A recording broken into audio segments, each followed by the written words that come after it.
नमस्कार दोस्तों, nursing A to Z platform पर आपका हार्दिक स्वागत है। Myself Harish, nursing officer KGMU। आज आपके लिए 7 सितंबर को हुई RML नर्सिंग ऑफिसर एग्ज़ाम के सॉल्यूशंस को लेके हम आए हैं। इसमें जो हम कोशिश कर रहे हैं कि दोस्तों आपको सारे क्वेश्चंस जो एग्ज़ाम में आए हैं वो सारे के सारे क्वेश्चंस आपके सामने हम लेके आए, और ऐसा नहीं है कि सिर्फ उनका आंसर बता के उसको छोड़ देंगे। हम उसमें काफ़ी चीज़ें आपको बताएंगे और हम आशा करते हैं और आप भी आशा कीजिए कि उनसे ही रिलेटेड जो क्वेश्चंस हैं वो आपके नेक्स्ट किसी एग्ज़ाम के अंदर, जैसे कि KGMU के अंदर, नॉर्सेट के अंदर या फिर RML के ही मेंस एग्ज़ाम के अंदर पूछे जाएँ। तो उसी को लेकर हम शुरू करते हैं आज का सेशन। शुरू करने से पहले आपको हम बता दें कि नॉन नर्सिंग के लगभग 35 क्वेश्चंस एग्जैक्ट जो क्वेश्चंस पेपर में पूछे गए हैं एग्जैक्ट सॉल्यूशन के साथ हमने अपने प्लेटफॉर्म पे डाल दिया है, और उसको आप देखें और उनसे आप मैच करें, जिससे कि हमें नेक्स्ट वीडियो के अंदर जो कट ऑफ रहने वाली है उसको अंदाज़ा लगाने में कि कितनी कट ऑफ जो जाएगी उसमें हमें आसानी मिले। और उसी के साथ इस वाली क्लास के अंदर हम नर्सिंग पोर्शन के सारे क्वेश्चंस को सॉल्व करेंगे। तो ज़्यादा समय वेस्ट ना करते हुए हम आज का पहला क्वेश्चन लेते हैं, जो कि 7 सितंबर RML नर्सिंग ऑफिसर एग्ज़ाम में पूछा गया था। देखते हैं, चलिए। पहला क्वेश्चन जो है, जो ये ऑर्डर नहीं है कोई कि पहला है दूसरा है, किसी के एग्ज़ाम में कोई सा होगा, किसी के कोई में कोई सा होगा, लेकिन हम जो हमें मालूम हुआ है उसके हिसाब से हम आपको बता रहे हैं। एक हमारे सहपाठी हैं शुभम, उनको वो इस एग्ज़ाम को आपके लिए देने गए, जो सारे क्वेश्चंस जो हैं उन्होंने हमको बताए। उन्होंने कहा कि मैं सिर्फ़ और सिर्फ जो क्वेश्चंस को देखने, किस तरह क्वेश्चंस पुट अप हुए हैं वो देखने जा रहा हूं, और उन्होंने हमें ये सारे क्वेश्चंस बताए। तो उनका बहुत बहुत धन्यवाद करना चाहूँगा मैं इस प्लेटफॉर्म के माध्यम से। और आपके लिए पहला क्वेश्चन देखते हैं। पहला क्वेश्चन पूछा गया है बच्चों कि UTI का मतलब देखें, urinary tract infection. Urinary tract infection जो है, इसमें पूछा गया था कि कौन से बैक्टीरिया से ये होता है, कौन से बैक्टीरिया, कौन से माइक्रो ऑर्गेनिज्म से होता है। इसके दोस्तों मैं आपको बता दूं कि लगभग 70 to 75% UTI देखा गया है कि सिर्फ एक बैक्टीरिया से हो रहा है, उसका नाम है E. उसका क्या नाम है? E. अरे उसका क्या नाम है बच्चों? E. जो है लगभग 70 to 75% केसेस में UTI करता है। मोस्ट कॉमनली ये वुमेन्स के अंदर देखा गया है, क्योंकि वुमेन्स का यूरिथ्रा जो होता है दोस्तों, वो स्मॉल साइज़ का होता है, जो कि जल्द से जल्दी, जो कि चांसेस बढ़ जाते हैं कि वो बैक्टीरियल या फिर किसी अदर माइक्रो ऑर्गेनिज्म की कांटेक्ट में जल्दी से जल्दी आ पाए। इसके साथ साथ अगर ऑप्शन में E. coli ना हो, मान लो कि मेंस एग्जाम के अंदर आपको बोले कि E. coli नहीं, कोई और बैक्टीरिया बताइए, तो उसके अलावा ऑप्शन में हो सकता है क्लेबिसेला, ऑप्शन में हो सकता है क्लेबिसेला निमोनी। क्या हो सकता है? क्लेबिसेला निमोनी। ठीक है। इसके अलावा एक और हो सकता है, ये मैं वो बता रहा हूँ जो मोस्ट कॉमनली क्वेश्चंस के अंदर पुटअप होते हैं ऑप्शंस में। स्टेफाइलोकोकस ऑरेंस। कौन सा? Staphylococcus Aurus. ठीक है। तो E. coli के अलावा मेन कॉमनली तो E. coli है, लेकिन E. coli के अलावा आप क्लेबिसेला निमोनी और स्टेफाइलोकोकस ऑरेंस को भी याद रखेंगे। ठीक है। चलिए आगे बढ़ते हैं। आशा करता हूं कि इन ऑप्शंस में से कोई एक ऑप्शन आया होगा और आपने टिक किया होगा। मैंने मालूम किया है कि इसमें आंसर जो है E. coli जाएगा, तो आशा करता हूं कि ये क्वेश्चन आपका बिल्कुल सही होने वाला है। चलिए लेते हैं एक और नेक्स्ट क्वेश्चन जो है दोस्तों, नेक्स्ट क्वेश्चन पूछा गया था सर्जिकल सेफ्टी चेक लिस्ट के बारे में। किसके बारे में पूछा गया था? सर्जिकल सेफ्टी चेक लिस्ट के बारे में। देखिए, सर्जिकल सेफ्टी चेक लिस्ट जो है उसके बारे में आपको मैं बता दूं, तो इसके अंदर तीन चीज़ें आती हैं मेनली। एक आता है साइन इन, और दोस्तों मैं आपको एक चीज़ बता दूं, सर्जिकल सेफ्टी चेक लिस्ट कई बार नॉर्सेट में भी पूछा गया है, तो इससे आप अंदाज़ा लगा सकते हैं कि बहुत ही इंपॉर्टेंट पॉइंट है। तो इसलिए हम इसकी थ्योरी भी साथ साथ पढ़ा रहे हैं, जिससे कि आपको नेक्स्ट किसी एग्जाम में इससे संबंधित जितने भी क्वेश्चंस आएंगे वो सॉल्व होने वाले हैं। तो साइन इन, सेकंड होता है इसके अंदर टाइम आउट, और थर्ड होता है इसके अंदर साइन आउट। तो पहला क्वेश्चन तो यहीं से पूछ सकता है कि इनमें से कौन सा सर्जिकल सेफ्टी चेकलिस्ट के अंदर नहीं होता है। वो चौथा ऑप्शन दे देगा साइन इन। कौन सा दे देगा? Sign in. क्या वो इस समय है क्या? नहीं, ठीक है, ऐसे ही। तो ये ध्यान रखेंगे, सॉरी वो दे देगा टाइम इन। साइन इन तो है, टाइम इन नहीं है, तो ये क्या हो जाएगा? गलत आंसर हो जाएगा। तो इस तरह के क्वेश्चन पूछ सकता है, लेकिन हम देखेंगे कि ये कब कब और कब कब देखे जाते हैं। तो साइन इन जो है दोस्तों, साइन इन जो है वो हम चेक करते हैं before induction, before induction of anaesthesia, before induction of anaesthesia, ठीक है। मतलब एक जो जांच होती है एनेस्थीसिया वाली, जब ड्यूरिंग किसी भी ऑपरेशन के हम पेशेंट को, ऐसे ही नहीं है कि सिर्फ उसको कॉन्शियस है और हम उसका ऑपरेशन कर देते हैं, ऐसा नहीं है। हम उसको पहले उसको एनेस्थेटिक जो है उसको जांच करता है, उसको पीएसी की एक जांच बोलते हैं, उसको पीएसी बोलते हैं। वो उसमें वो देखता है कि क्या इसको हम कोई भी बेहोशी वाली दवाइयाँ जैसे कि लिग्नोकेन, ठीक है, लिडोकेन, ये सब उसको दे सकते हैं, नहीं कोई रिएक्शन तो नहीं है, ये सब चीज़ें वो चेक करता है कि ये ऑपरेशन के लायक है कि नहीं। तो उससे पहले हम साइन इन प्रोसीजर देखते हैं, जिसके अंदर नर्स जो है, जिसके अंदर जो नर्स है, एक नर्सिंग ऑफिसर है, वो कंफर्म करता है। नर्सिंग ऑफिसर जो है वो आइडेंटिटी कंफर्म करता है। आइडेंटिटी क्या है उसकी, उससे पूछेगा नेम क्या है, ठीक है। उसके अलावा सर्जिकल साइट को कंफर्म करेगा कि कहाँ कहाँ पे होने वाला है। और सबसे बड़ी चीज़ इसके अंदर जो है वो हम लेते हैं प्रोसीजर का कंसेंट लेते हैं। क्या लेते हैं? प्रोसीजर का कंसेंट। तो पूछ सकता है क्वेश्चन में कि कंसेंट कौन से स्टेप के अंदर की जाता है, तो कहाँ की जाती है? अरे कहाँ की जाती है? वो साइन इन के अंदर की जाती है। ऐसे हम बात करेंगे टाइम आउट की, तो टाइम आउट के अंदर हम वापस से रिकन्फर्म करेंगे कि उसका नेम क्या है। क्या करेंगे? रिकन्फर्म करेंगे उसका नेम क्या है, वर्बली उससे पूछ लेंगे। और सबसे बड़ी बात जो है, टाइम आउट जो है वो बिफोर स्किन इंसिजन्स होता है। क्या होता है? Before skin incision. मतलब कि इस ओटी में चला गया है पेशेंट, क्लाइंट चला गया है, ओटी टेबल पे लेटा है, हम उसकी स्किन में कट लगाने से पहले उससे उसका नाम वर्बली पूछेंगे, भैया क्या नाम है, जो नाम डॉक्यूमेंट्स में लिखा है कि वही है कि नहीं, ठीक है। ऐसा ना हो कि किसी और पेशेंट में हम किसी और चीज़ में उसका हम इंसिजन मार दें, ठीक है। इसलिए हम ये सब चीज़ में चेक करते हैं। और वर्बली चेक करेंगे। कैसे चेक करेंगे? वर्बली, उससे नाम पूछेंगे कि नाम क्या है तुम्हारा, पेशेंट बोलेगा मेरा नाम राम है, श्याम है, जो भी है, उसको हम फिर डॉक्यूमेंट्स में चेक करेंगे। इसके अलावा तीसरा जो है वो है साइन आउट। अब भाई साइन आउट क्या है? जैसे ही ऑपरेशन या जो भी surgical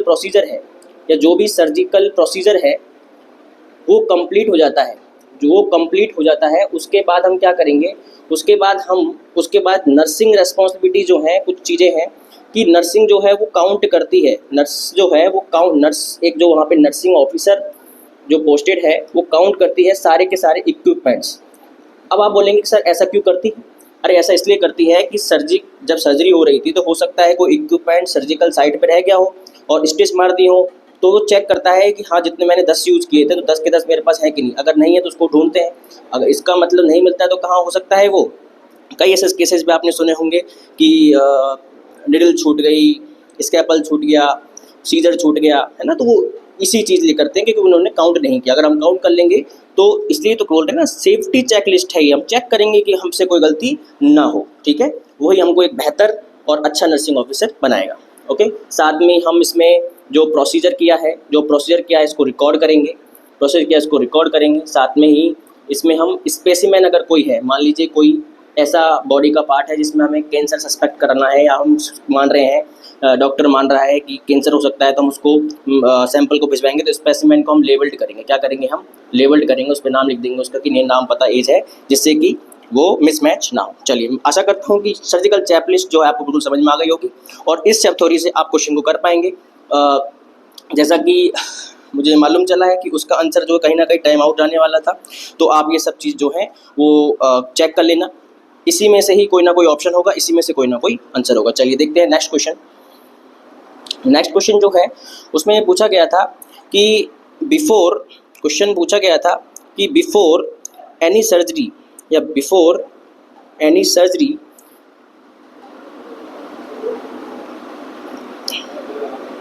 why we given antibiotics. हम क्यों किसी सर्जरी से पहले एंटीबायोटिक्स देते हैं? क्यों हम किसी सर्जरी से पहले एंटीबायोटिक देते हैं? यह पूरा आया था प्रोफाइलैक्टिक एंटीबायोटिक्स देते हैं। तो सीधा सा आप ये चीज़ समझ सकते हैं कि हम प्रोफाइलैक्टिक एंटीबायोटिक्स को देते हैं? बेटा सबसे पहले मैं आपको चीज़ बता दूं कि जब ऑपरेशन होता है, कोई भी सर्जरी होती है ओटी के अंदर, तो मोस्ट कॉमन जो रिस्क फैक्टर होता है वो एसएसआई का होता है, जिसको बोलते हैं सर्जिकल साइट इन्फेक्शन। किसका होता है? सर्जिकल साइट इन्फेक्शन का। तो हम चाहते हैं कि सर्जरी होने से पहले ही एंटीबायोटिक्स लग जाएं, जिससे कि सर्जिकल साइट इन्फेक्शन, या ओवरऑल इसको आप इन्फेक्शन ही बोल दीजिए, और इसको आप इन्फेक्शन ही बोल दीजिए, जिसके चांसेस क्या हो जाएं, कम से कम हो जाएं, जिससे कि हमारा जो सर्जरी प्रोसीजर है वो अच्छे से हो पाए, स्टिच अच्छे से हो पाए, कोई भी चीज़ इन्फेक्शन ना हो, कोई भी वुंड, जिससे कि वुंड हीलिंग जो है वो अच्छे से हो पाए, रिकवरी किसी पेशेंट की जो है किसी पेशेंट के अच्छे से हो पाए। साथ में इसमें आप ये चीज़ याद रख लेना कि ऐसा पूछ लेता है कि एंटीबायोटिक्स जो हम दे रहे हैं उसका टाइमिंग क्या रहने वाला है। आइडियली दोस्तों, ये होता है 60 मिनट, या बिफोर, हम कहते हैं इसको बिफोर 1 आवर। कितना? 1 आवर। लेकिन कई बुक्स के अंदर ये 1 to 2 आवर्स भी इसको एवरेज लिया गया है। कितना लिया गया है? 1 to 2 आवर्स। तो ये आप याद रखेंगे। क्या रखेंगे आप? ये याद रखेंगे। चलिए नेक्स्ट क्वेश्चन लेते हैं। नेक्स्ट क्वेश्चन पूछा गया है, एक इमरजेंसी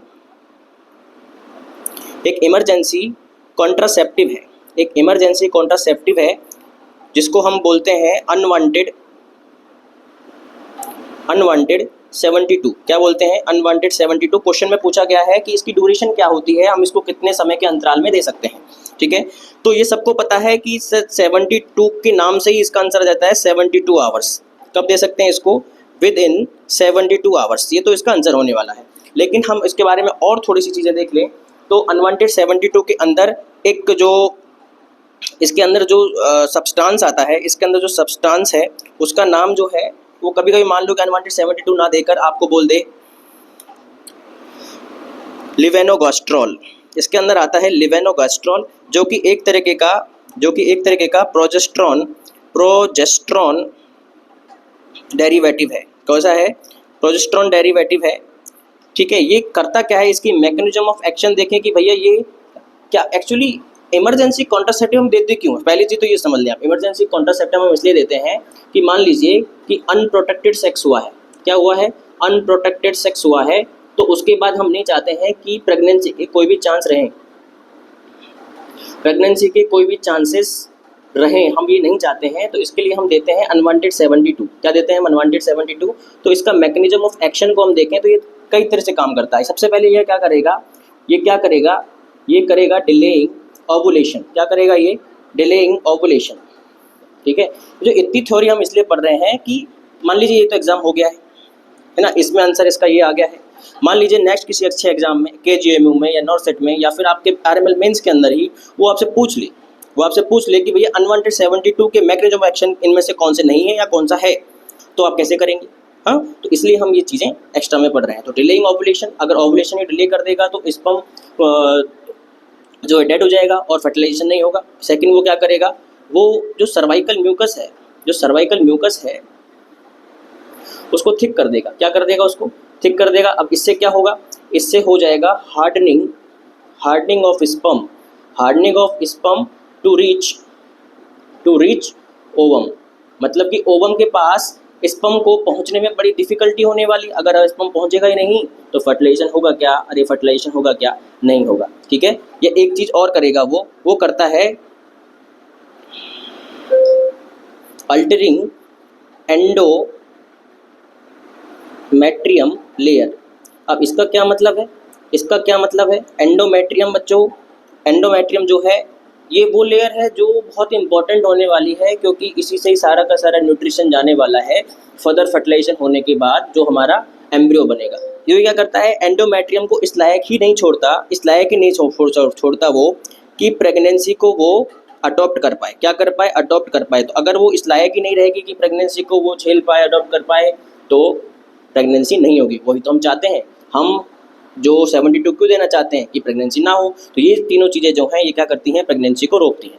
आशा करता हूँ कि आपको अनवांटेड 72 के बारे में सारी चीज़ें सिर्फ और सिर्फ इस 1 मिनट की थ्योरी में आपको समझ में आ गई होंगी। चलिए हम बात करते हैं नेक्स्ट क्वेश्चन की। नेक्स्ट क्वेश्चन पूछा गया है दोस्तों IUCD के बारे में। IUCD कहाँ कॉन्ट्रा इंडिकेटेड है? कहाँ कॉन्ट्रा इंडिकेटेड है। ठीक है, सबसे पहले समझ लें कि ये सर IUCD होती क्या है। तो IUCD की फुल फॉर्म देखें तो आपको समझ में आ जाएगा, इंट्रा यूटेराइन कॉन्ट्रासेप्टिव डिवाइस। क्या हो जाएगा? Intra uterine contraceptive device. दोस्तों ये ऐसी डिवाइसेस होती हैं जो कि सर्विक्स के अंदर लगाई जाती हैं, वेजाइना के अंदर लगाई जाती हैं, जिससे कि जब अनप्रोटेक्टेड सेक्स यानी कि हम बैरियर मेथड का यूज़ ना करें, तो ये जो ऐसी डिवाइसेस हैं जो कि प्रेगनेंसी को होने नहीं देती हैं। क्या नहीं होने देती हैं? प्रेगनेंसी को होने नहीं देती हैं। बहुत सारी तरह की IUDs हैं जो कि बनी होती हैं कॉपर से। किससे बनी होती हैं? कॉपर से। ये जो कॉपर से बनी हुई IUDs हैं, ये इनके मैकेनिज्म एक्शन जो है वो कई तरह के होते हैं, जैसे कि मुकस को थक कर देंगी, ओवुलेशन को डिले कर देंगी। कुछ ऐसी चीज़ें हैं जो क्या करती हैं, प्रेगनेंसी को होने नहीं देती हैं। हर IUD का अलग अलग मैकेनिज्म एक्शन है, इसलिए हम आपको इसमें नहीं बता रहे हैं अलग से। लेकिन इसमें जो पूछा गया है कि कॉन्ट्राइंडिकेटेड कहाँ है, मतलब ऐसी कौन कौन सी बीमारियां हैं या ऐसी कौन कौन सी कंडीशंस हैं जिसके अंदर हम IUDs जो हैं उनको यूज़ नहीं करेंगे। देखिए बच्चों, मैंने आपको बताया कि ये सर्विक्स में लगाई जाती है। ठीक है, तो अगर मान लीजिए कि सर्वाइकल कैंसर हो, तो क्या हम इसको यूज करेंगे? नहीं करेंगे। दूसरा, सर्वाइकल कैंसर की जगह मान लीजिए उसको कोई पेल्विक इन्फ्लामेटरी डिजीज हो, अरे उसको पेल्विक इन्फ्लामेटरी कोई भी डिजीज हो, ठीक है, तो इसमें भी यूज नहीं करेंगे। तीसरा, हम मान लें कि उसको कॉपर से एलर्जी हो, अरे अभी तो ऐसा भी तो हो सकता है ना कि उसको कॉपर से एलर्जी हो, तो अब कॉपर की बनी हुई IUD उसमें यूज नहीं करेंगे। ठीक है। चौथा जो है उसमें हो सकता है कोई भी वेजाइनल ब्लीडिंग हो रही हो उस समय, तो वेजाइनल ब्लीडिंग को भी नहीं करेंगे, क्योंकि IUD में ऐसा देखा गया है बच्चों, IUD का नॉर्मल साइड इफेक्ट जो है वो भी वेजाइनल ब्लीडिंग ही है। तो हम अगर पहले से ही हो रही है ब्लीडिंग तो हम क्या करेंगे? अरे हम तो क्या करेंगे, एज ए नर्सिंग ऑफिसर सबसे पहले हम चेक भी करेंगे कि भैया तेरे को ब्लीडिंग तो नहीं है। अगर ब्लीडिंग हो रही है तो हम IUD इंसर्ट नहीं करेंगे। क्या नहीं करेंगे? IUD इंसर्ट नहीं करेंगे। ठीक है, तो ये तो हो गया इसका कॉन्ट्राइंडिकेटेड। वो क्वेश्चन में पूछा था IUCD किसमें कॉन्ट्राइंडिकेटेड नहीं है, तो एक ही कंडीशन है वो वाली, और उसको बोलते हैं बच्चों ब्रेस्ट फीडिंग। ऐसी मदर जो ब्रेस्ट फीड करवा रही है उसमें आप कॉन्ट्रासेप्टिव लगवा सकते हैं, बिल्कुल लगवा सकते हैं, इस पर कोई दिक्कत नहीं आएगी, समझ में आ गई आपको बात? चलिए लेते हैं आज का नेक्स्ट क्वेश्चन है व्हाट इज गिवन। देखिए नेक्स्ट क्वेश्चन में पूछा गया है क्वेश्चन में कि LBW जो है, LBW का मतलब होता है लो बर्थ वेट। ऐसे बच्चे जिनका जन्म के समय वजन कम है उनके अंदर हम टेम्परेचर कंट्रोल करने के लिए कौन सी चीज़ करेंगे, हम क्या करेंगे? ऑप्शन में इसका आंसर दिया गया है KMC का मतलब होता है कंगारू मदर केयर। ठीक है, तो आंसर तो आपको समझ में आ गया है, लेकिन KMC को आप समझेंगे ऐसा क्यों है कि ये जो है बर्थ को कंट्रोल कर लेता है। क्या कर लेता है? टेम्परेचर को कंट्रोल करता है। तो उसके लिए हम आपको बताएं कि टेम्परेचर को कंट्रोल ये कैसे करता है। देखिए KMC का मतलब हो गया कंगारू मदर केयर। कंगारू एक ऑस्ट्रेलियन एक एनिमल है जो कि आशा करता हूँ कि आप सभी ने देखा होगा। तो वो क्या करता है, उसके एब्डोमेन में एक पाउच होता है और उस पाउच के अंदर वो अपने सारे बच्चों को रखता है। ठीक है, वहीं से ये वर्ड लिया गया है कंगारू मदर केयर। जनरली मैं आपको बता दूं, इसके कंपोनेंट्स की बात कर लें अगर हम, तो आपको समझ में आ जाएगा। कंपोनेंट जो हैं इसके वो है स्किन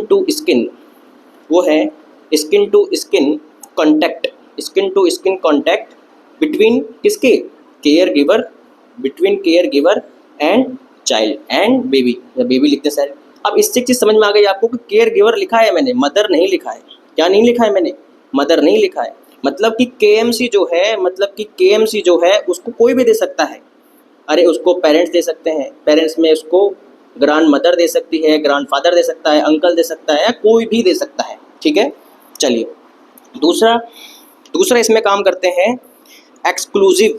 क्या काम करते हैं? Exclusive breast feeding. अरे क्या करते हैं? एक्सक्लूसिव ब्रेस्ट फीडिंग कराते हैं। ठीक है, मतलब कि हम चाहते हैं कि बच्चा जो है वो माता के दूध पे ही निर्भर रहे तो अच्छा है, क्योंकि माता के दूध के अंदर, ब्रेस्ट मिल्क के अंदर सारे के सारे कंपोनेंट, सारे के सारे न्यूट्रिएंट, सारे के सारे इलेक्ट्रोलाइट्स मौजूद होते हैं। तो हमें बाहर से कोई भी न्यूट्रिशन देने की बच्चे को ज़रूरत ना पड़े, इसलिए हम चाहते हैं कि ज़्यादा से ज़्यादा बच्चा ब्रेस्ट फीड करे। तीसरा जो है वो होता है बच्चों, वो होता है, हम चाहते हैं कि अर्ली हॉस्पिटल डिस्चार्ज। हम चाहते हैं अर्ली हॉस्पिटल डिस्चार्ज विथ किसके, विथ कंटिन्यूअस फॉलोअप, केएमसी। किसमें, केएमसी। हम चाहते हैं कि कंटिन्यूअस वो केएमसी के साथ वो हॉस्पिटल से डिस्चार्ज हो। इसका क्या मतलब है, हम उसको डिस्चार्ज करते हुए ये बोलेंगे कि आप केएमसी घर पे भी प्रोवाइड करेंगे। ऐसा नहीं है कि हमने हॉस्पिटल में आपको बता दिया तो आप यहीं करेंगे, घर पे भी आप केएमसी को लगातार कंटिन्यू रखेंगे, जिससे कि बच्चा जो है जल्दी से जल्दी सही होने लगे। तो केएमसी के क्या क्या बेनिफिट्स होते हैं, केएमसी के बेनिफिट्स आप समझ लें, बेनिफिट्स को देख लें। तो पहला बेनिफिट है थर्मल कंट्रोल। थर्मल कंट्रोल का मतलब, देखो बच्चा अगर स्किन टू स्किन कांटेक्ट करेगा तो जो उसको दे रहा है केएमसी, उसका टेम्परेचर जो है बच्चे की बॉडी से उसकी बॉडी में क्या हो जाएगा, ट्रांसफर हो जाएगा। अरे क्या हो जाएगा, ट्रांसफर हो जाएगा। तो उसका थर्मस, उसका मतलब हमको किसी वार्मर की जरूरत नहीं पड़ेगी, हम सिर्फ बॉडी टू बॉडी कांटेक्ट करवा के टेम्परेचर को एक बड़े व्यक्ति से बेबी के अंदर ट्रांसफर करवा देंगे, जिससे कि उसका टेम्परेचर रेगुलेट होने वाला है। दूसरा क्या होगा, उसकी इम्प्रूव हेल्थ करेगा। अरे जब वो ब्रेस्ट फीड लेगा, उसका टेम्परेचर मेंटेन रहेगा, साफ रहेगा, तो बच्चे की हेल्थ ऑटोमेटिकली इंप्रूव हो जाएगी। तीसरा क्या करेंगे, देखो अगर वो किसी के पास रहता है तो क्या बढ़ेगा, बॉन्डिंग बढ़ेगा। बॉन्डिंग इन्हांस करने का काम भी क्या करता है, अरे बॉन्डिंग इन्हांस करने का काम भी केएमसी करता है। मदर और बच्चे के बॉन्ड को भी क्या करेगा, बढ़ाएगा। और सबसे बड़ी बात बेटर ब्रेस्ट फीडिंग। अरे क्या हो जाएगा, बेटर ब्रेस्ट फीडिंग। केएमसी से बेटर ब्रेस्ट फीडिंग भी हो जाएगी। क्या हो जाएगी, ब्रेस्ट फीडिंग हो जाएगी। आशा करता हूँ कि ये क्वेश्चन भी आपको अच्छे से समझ में आ गया होगा और इसी में से आपको आपका आंसर मिल गया होगा। चलिए आगे बढ़ते हैं और लेते हैं आज का नेक्स्ट क्वेश्चन पूछा गया है मेनिंजाइटिस के बारे में। वो पूछा गया है कि मेनिंजाइटिस जो कंडीशन है उसमें सबसे पहले हम क्या चेक करेंगे एज ए नर्सिंग ऑफिसर, हमारी क्या मतलब उसमें हम क्या देखेंगे। ठीक है, तो उसमें पूछा गया है, एक चाइल्ड है, उसको मेनिंजाइटिस है, उसको क्या है, मेनिंजाइटिस है। तो मेनिंजाइटिस के अंदर हम क्या देखेंगे, ठीक है, हम कौन सा सिम्टम चेक करेंगे। तो सबसे पहले आपको हम बता दें कि मेनिंजाइटिस जो है इन्फ्लामेशन ऑफ मेनिंग्स है। अरे क्या है, मेनिंग्स है। आपको पता है मेनिंग्स 3 तरह की होती हैं, कौन सी, ड्यूरामेटर, अरेक्नॉइड और पायामीटर। कौन सी, ड्यूरामेटर, अरेक्नॉइड और पायामीटर। इनके अंदर इन्फ्लामेशन हो जाएगा तो क्या हो जाएगा, मेनिंजाइटिस हो जाएगा। मेनिंजाइटिस बैक्टीरियल भी हो सकता है और वायरल भी हो सकता है। ठीक है, साथ में ही हमको जो पूछा गया है मेनली वो सिम्टम्स पे पूछा गया है। ठीक है, तो मैं आपको बताऊं कि मेनली जो इसके अंदर सिम्टम्स देखने को मिलते हैं वो मिलते हैं हेडेक, फीवर और नेक स्टिफनेस। क्या देखने को मिलता है, नेक स्टिफनेस। ठीक है, ये इसके अंदर जो है इसके क्लिनिकल फाइंडिंग्स मिलती हैं। क्या मिलती हैं, क्लिनिकल फाइंडिंग्स मिलती हैं। मोस्ट कॉमनली जो देखने को मिलता है, एक तरीके का हम ट्राइड इसको बोल सकते हैं, वो यही है, हेडेक, फीवर और नेक स्टिफनेस। साथ में इसमें हम 2 साइन चेक करते हैं, एक होता है कर्निंग साइन और दूसरा होता है ब्रूडजिंस्की साइन। कौन सा, ब्रूडजिंस्की साइन। कर्निंग साइन के अंदर क्या करते हैं, हम करेंगे फ्लैक्स हिप एंड नी। क्या करेंगे, हम फ्लैक्स करेंगे हिप और नी को, और फिर हम कहेंगे कि अपने नी को एक्सटेंड करिए। फिर हम क्या कहेंगे, अपने नी को एक्सटेंड करिए। ऐसा करने पर क्या देखने को मिलेगा, ऐसा करने पर एक मसल का नाम आपने सुना होगा, हैमस्ट्रिंग। अरे ये थाई की मसल होती है। अरे किसकी मसल होती है, थाई की मसल होती है। इसके अंदर उसको पेन महसूस होगा। क्या महसूस होगा, पेन। अगर किसी भी क्वेश्चन के अंदर वो बोल दे आपसे कि हैमस्ट्रिंग मसल में पेन हो रहा है, तो कौन सा साइन है, कर्निंग साइन है। दूसरा मैं आपको बताया था ब्रूडजिंस्की साइन के अंदर क्या देखने को मिलेगा, हम क्या कहेंगे उससे कि अपनी जो नेक है, अपनी जो नेक है उसको फ्लेक्स करो, क्या करो, उसको फ्लेक्स करो। जब वो नेक को फ्लेक्स करता है तो वो रेसिस्ट हो जाता है, मतलब उसकी नेक जो है उसको रेसिस्ट करती है फ्लेक्शन के लिए, और साथ में उसको पेन महसूस होता है। तो अगर नेक के अंदर रेसिस्टनेस और पेन महसूस हो तो कौन सा साइन है, ब्रूड्स की साइन। कौन सा है, ब्रूड्स की साइन। और ये दोनों के दोनों साइन किस में देखने को मिलते हैं, मेनिंजाइटिस। मेनिंजाइटिस को किस में देखने को मिलते हैं, मेनिंजाइटिस में देखने को मिलते हैं। साथ ही क्वेश्चन में जो पूछा गया है उसके बारे में हम बात कर लेते हैं कि सबसे पहला सिम्टम देखने को कौन सा मिलेगा। तो क्लिनिकल फाइंडिंग तो हमने बहुत सारी देख ली है, सिम्टम्स की बात करेंगे बच्चों। अरे सिम्टम्स की हम बात करेंगे तो हमको सबसे पहले देखने को मिलता है अल्टर्ड, क्या मिलता है, अल्टर्ड लेवल ऑफ, ये जो है ऑप्शन में यही दिया गया था, altered level of consciousness, altered level of consciousness and tense fontanelles. अरे क्यों हो जाएगा, क्योंकि स्वेलिंग है, ठीक है, इन्फ्लामेशन है। इन्फ्लामेशन से कोई भी सेल जो है उसकी लेयर जो है वो फूल गई हैं तो उसके फोंटेनल्स कैसे हो जाएंगे, टेंस हो जाएंगे। दूसरा अल्टर्ड, उसकी लेवल ऑफ कॉन्शियसनेस जो अल्टर हो जाएगी। इसी के साथ हमको उसमें सीजर्स देखने को मिल सकते हैं क्या देखने को मिल सकते हैं, सीजर्स देखने को मिल सकते हैं, ट्रीमर्स देखने को मिल सकते हैं। साथ में आपको बताया था फीवर, हेडेक और नेक स्टिफनेस, जो तो इसका करेक्टरिस्टिक फीचर है, जो कि इसका करेक्टरिस्टिक फीचर है वो तो आपको देखने को ही मिलेगा। आशा करता हूँ कि मेनिंजाइटिस आपको पूरा समझ में आ गया होगा। चलिए नेक्स्ट बात करते हैं, नेक्स्ट क्वेश्चन की बात करते हैं, लेते हैं। नेक्स्ट क्वेश्चन दिया गया है कि एक थेरेपी चलती है जिसको बोलते हैं वैसोप्रेशर। क्या बोलते हैं, वैसोप्रेशर थेरेपी। क्या बोलते हैं, वैसोप्रेशर थेरेपी। जो वैसोप्रेशर थेरेपी है इसके अंदर हम क्या चेक करेंगे, एज ए नर्सिंग ऑफिसर हम इसमें क्या चेक करने वाले हैं। देखिए सबसे पहले हम बात कर लेते हैं वैसोप्रेशर है क्या, ठीक है। तो वैसोप्रेशर जो है, वैसोप्रेशर एक ऐसे एजेंट्स होते हैं जो जनरली हम किसी भी इमरजेंसी कंडीशन के अंदर या वेल डिफाइंड कंडीशन के अंदर भी देते हैं। जैसे कि मान लीजिए कि हमें बॉडी के अंदर मेनली हम क्यों दे रहे हैं, बॉडी के अंदर हमको क्या करना है, टिश्यू परफ्यूजन को बढ़ाना है। अरे क्या करना है, हमें टिश्यू परफ्यूजन को बढ़ाना है, ठीक है। शॉक जैसी कंडीशन है, इमरजेंसी कंडीशन, हाइपोटेंशन है उसको सीवियर। जैसे कौन कौन सी कंडीशन बताऊं मैं आपको, इमरजेंसी वाली, शॉक है, हाइपोटेंशन है, वो भी सीवियर, तो हम इनको देंगे। टिश्यू परफ्यूजन को हमें बढ़ाना है।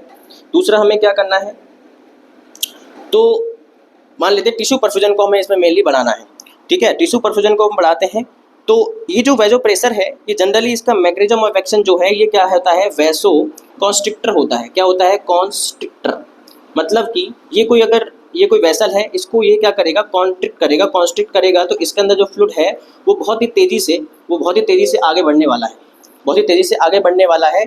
तो इसकी वजह से होगा क्या, इसकी वजह से एक तो बीपी बढ़ जाएगा। अरे क्या बढ़ जाएगा, ब्लड प्रेशर बढ़ जाएगा। तो क्या हो जाएगा, फ्लूइड जो है वो टिश्यू के पास ज़्यादा से ज़्यादा पहुंचेगा, और टिश्यू पर ज़्यादा पहुंचेगा तो इसका मतलब ये है कि हमारे वाइटल ऑर्गन ज़्यादा काम करने लग जाएंगे। और साथ ही में जब फ्लूइड इतनी बार जल्दी बॉडी में मूवमेंट करेगा तो हम बात करेंगे अपना यूरिन आउटपुट की, तो इसका यूरिन आउटपुट भी क्या हो जाएगा, बढ़ जाएगा। ऑप्शन में यही तो पूछा गया था कि हम क्या चेक करेंगे, हम चेक करेंगे बीपी और यूरिन आउटपुट। क्या चेक करेंगे, बीपी और यूरिन आउटपुट। आशा करता हूँ कि आपको समझ में आ गया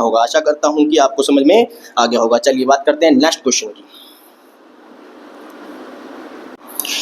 नेक्स्ट क्वेश्चन जो पूछा गया है वो है डिजॉक्सिन के बारे में।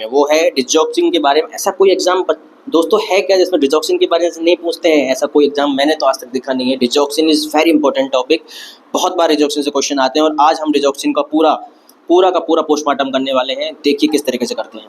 तो डिजॉक्सिन जो है, डिजॉक्सिन को जनरली हम बात करेंगे डिजिटेलिस ग्लाइकोसाइडेज एक ग्रुप है, उसके अंदर इस डिजॉक्सिन को लिया गया है। डिजॉक्सिन जनरली हम देते किस में है, तो हम देते हैं CHF को बोलते हैं कंजेस्टिव हार्ट फेलियर की DOC है ये, drug of choices of CHF is digoxin, ठीक है। DOC किसकी है, ये इसी की है। दूसरा हम इसको दे सकते हैं किसके अंदर, एट्रियल फिब्रिलेशन के अंदर भी हम इसको क्या करते हैं, देते हैं। समझ में आ गई यहाँ तक बात आपको। चलिए इसके अंदर इसमें हम क्या करते हैं एज ए नर्सिंग ऑफिसर, हम क्या ध्यान रखेंगे उसको समझने से पहले इसका मैकेनिज्म ऑफ एक्शन आपको समझना पड़ेगा। तो उसके लिए हम आपको देखें इसके जो ये चीज़ें करता है, ये पहला इसका जो मैकेनिज्म है वो है पॉजिटिव आइनोट्रॉप्स। ये पॉजिटिव आइनोट्रॉपिक है। ये करता क्या है, कॉन्ट्रैक्टिबिलिटी को बढ़ाता है। कॉन्ट्रैक्टिबिलिटी को बढ़ाएगा। अगर कॉन्ट्रैक्टिबिलिटी को बढ़ाएगा इसका मतलब समझ सकते हैं आप, अगर हार्ट जो है वो कॉन्ट्रैक्ट अच्छे से होगा तो उसका क्या बढ़ जाएगा, स्ट्रोक वॉल्यूम बढ़ जाएगा। क्या बढ़ जाएगा, स्ट्रोक वॉल्यूम बढ़ने वाला है। और स्ट्रोक वॉल्यूम बढ़ जाएगा तो क्या बढ़ जाएगा, कार्डियक आउटपुट बढ़ जाएगा। हार्ट फेलियर में कार्डियक आउटपुट कम हो रहा है तो हम क्या चाहते हैं, कार्डियक आउटपुट उसका बढ़ जाए। तो ये पॉजिटिव आइनोट्रॉपिक की तरह काम करता है। दूसरा, ये काम करता है नेगेटिव, तो ये काम करता है नेगेटिव क्रोनोट्रॉपिक। अब ये क्या होता है सर, नेगेटिव क्रोनोट्रॉपिक का मतलब होता है जो कि हार्ट रेट पर काम करता है। अब ये नेगेटिव है, इसका मतलब हार्ट रेट को कम करेगा। अरे हार्ट रेट को कम करेगा तो नर्सिंग रेस्पॉन्सिबिलिटी आपको समझ में आ रही है। जो क्वेश्चन में पूछा गया था, ऑप्शन में दिया गया है पल्स या हार्ट रेट, ठीक है। तो नर्सिंग रेस्पॉन्सिबिलिटी सबसे पहले यही है कि हम सबसे पहले देने से पहले चेक कर लें कि उसकी हार्ट रेट 60 से कम तो नहीं है। अरे उसकी हार्ट रेट 60 से कम तो नहीं है। अगर हार्ट रेट 60 से कम होंगी तो हम डिजॉक्सिन को नहीं देंगे। 60 से ऊपर है तो हम उसको डिजॉक्सिन देंगे। और कौन सी पल्स चेक करते हैं इसमें, most commonly apical pulse check करेंगे। कौन सी पल्स चेक करेंगे, एपिकल पल्स चेक करेंगे। तो ये आप इसको अच्छे से याद रखेंगे, ओके। इसके अलावा तीसरा जो इसका मैकेनिज्म ऑफ एक्शन है वो है नेगेटिव, वो है थर्ड है इसका नेगेटिव डोर्मोट्रॉपिक। कौन सा, ड्रोमोट्रॉपिक। कौन सा है, ड्रोमोट्रॉपिक। अब ये नेगेटिव ड्रोमोट्रॉपिक क्या होता है, ये क्या करता है, इलेक्ट्रिक जो इंडक्शन होते हैं, इलेक्ट्रिकल इंडक्शन जो है, मान लीजिए कि ये ऐसे नोड है, ये एवी नोड है, ये पुरकिंजे फाइबर है, इधर से इधर इम्पल्स आता है, इधर से ये क्या करता है, इलेक्ट्रिक इंडक्शन को कम कर देता है। क्या कर देता है, कम कर देता है। तो हम ये भी चेक करेंगे कि इसका इलेक्ट्रिक इंडक्शन जो है वो उस पर ये किस तरीके से काम कर रहा है। तो मेनली जो हम चेक करने वाले हैं वो चेक करने वाले हैं हार्ट रेट। अरे क्या चेक करने वाले हैं, हार्ट रेट चेक करने वाले हैं। साथ में हम आपको बता दें कि डिजॉक्सिन जो है डीओसी है किसकी, heart failure, congestive heart failure की। चलिए नेक्स्ट क्वेश्चन देखते हैं। आशा करता हूँ कि इस थ्योरी से आपके सारे क्वेश्चन सॉल्व होने वाले हैं। तो डिजॉक्सिन में ये पूछा गया था कि क्या चेक करेंगे, तो हम एपिकल पल्स या हार्ट रेट चेक करने वाले हैं। नेक्स्ट क्वेश्चन दिया गया है एट्रोपिन। क्वेश्चन दिया गया है एट्रोपिन के साइड इफेक्ट क्या है। अरे एट्रोपिन के साइड इफेक्ट क्या है, सबसे पहले हम जान लें कि एट्रोपिन है क्या। एट्रोपिन एक ACE इनहिबिटर है। अरे क्या है, ACE इनहिबिटर, मतलब कि ये एंटी कोलिनर्जिक ड्रग है। अरे क्या है, एंटी कोलिनर्जिक ड्रग है जो कि करती क्या है, मेनली वो GIT के जितने भी सिम्टम्स उनको कम करेगी। क्या करेगी, GIT के जितने भी मैकेनिज्म्स हैं उनको कम करेगी। साथ में वो प्यूपिल को डायलेट करेगी। अब GIT सिम्टम कम जैसे कि कौन कौन से, खासकर की पेरास्टाल्टिक मूवमेंट जो उनको कम कर देगा। इसका जो मोस्ट कॉमनली एट्रोपिन का जो मोस्ट कॉमनली देखा गया साइन है वो है परसिस्टेंट ड्राई कफ। ऐसे क्लाइंट जिनके अंदर एट्रोपिन दिया जाता है उनमें सबसे पहले देखा जाता है कि वो ड्राई कफ हो जाता है। साथ में हम बोल सकते हैं ड्राउजीनेस। इसके अलावा क्या देखने को मिल सकता है, पेरास्टाल्टिक उसकी जो मूवमेंट है, वो कम होने वाली है। अरे क्या कम होने वाली है, पेरास्टाल्टिक मूवमेंट कम होने वाली है। तो मोस्टली GIT के सिम्टम्स हमें इसको देखने को मिलेंगे जो कि ये as a side effect show करता है। बाद में फर्दर जैसे कि ट्रीमर्स भी कर सकता है, ठीक है, अटैक्सिया भी कर सकता है, डिलीरियम भी देखा गया है कि एट्रोपिन लेने वालों में हो जाता है, और वर्स कंडीशंस में कोमा भी कर सकता है, ठीक है। इसके एग्जांपल्स की बात करें तो एग्जांपल्स में आता है लिंसोप्रिल। क्या आता है, लिंसोप्रिल, कैप्टोप्रिल। ऐसी कोई भी मेडिसिन जिसके पीछे प्रिल लगा हो, वो कौन सी हो जाती है, कौन सी हो जाती है, एट्रोपिन ग्रुप वाली हो जाती है, एंटीकोलिनर्जिक हो जाती है। क्या हो जाते हैं, एंटीकोलिनर्जिक ग्रुप वाली हो जाती है। आशा करता हूँ कि इससे आपका आंसर मिल गया होगा। उसमें पूछा गया था एट्रोपिन के साइड इफेक्ट क्या है, तो एट्रोपिन के साइड इफेक्ट हैं ड्राई कफ, ड्राइजनेस और पेरिस्टाल्टिक मूवमेंट कम, ठीक है। ऑप्शन में शायद दिया गया था ड्राउजीनेस, ड्राई माउथ और पेरिस्टाल्टिक मूवमेंट कम, तो इसको हम तो वहाँ से सॉल्व कर लेंगे। एक और चीज़ इंपॉर्टेंट मैं आपको बता दूँ कि प्रेगनेंसी के अंदर एसी इनहिबिटर कॉन्ट्रा इंडिकेटेड है। क्या है? कॉन्ट्रा इंडिकेटेड है। क्या है? Contra indicated. चलिए आगे बढ़ते हैं नेक्स्ट क्वेश्चन की। नेक्स्ट क्वेश्चन देखें दोस्तों, तो नेक्स्ट क्वेश्चन पूछा गया है कि लूप डाययूरेटिक की which loop diuretic used in heart failure, which in heart failure। ठीक है, देखिए सबसे पहले तो हम आपको बता दें लूप डाययूरेटिक होते क्या हैं। लूप डाययूरेटिक ऐसे डाययूरेटिक हैं, ऐसे सब्सटेंस हैं यूरिन आउटपुट ज़्यादा करने वाले, ऐसे यूरिन आउटपुट ज़्यादा करने वाले सब्सटेंस हैं जो कि किडनी के, जो कि किडनी की एक यूनिट होती है नेफ्रॉन, उसके अगर ये नेफ्रॉन हम बना दें तो उसमें ये वाला एक पोर्शन होता है, इसको बोलते हैं इस वाले पोर्शन को बोलते हैं असेंडिंग, हेनले लूप। क्या बोलते हैं? Ascending Henle loop. ऐसी डाययूरेटिक जो कि असेंडिंग हेनले लूप पे काम करें, ऐसी डाययूरेटिक जो असेंडिंग हेनले लूप पे काम करें, उनको बोलते हैं लूप डाययूरेटिक। क्या बोलते हैं उनको? Loop diuretic. इसका फेमस एग्जांपल है फ्रूसेमाइड। कौन सा एग्जांपल है? फ्रूसेमाइड, जिसको हम प्यार से बोलते हैं लेसिक्स। क्या बोलते हैं प्यार से? लेसिक्स। और कमाल की बात यह है कि यही most commonly use loop diuretic है किसके अंदर? हार्ट फेलियर के अंदर। चलिए आगे बढ़ते हैं, लेते हैं नेक्स्ट क्वेश्चन पूछा गया है what is purpose barriers in nursing. सबसे पहले समझ लें कि बैरियर होता क्या है। ठीक है, नर्सिंग में बैरियर का मतलब है जो प्रिकॉशन। क्या है मतलब इसका मतलब है प्रिकॉशन जो हम ड्यूरिंग पेशेंट केयर लेते हैं। ऐसे प्रिकॉशन जो ड्यूरिंग हम पेशेंट केयर लेते हैं उनको हम बोलेंगे बैरियर इन नर्सिंग।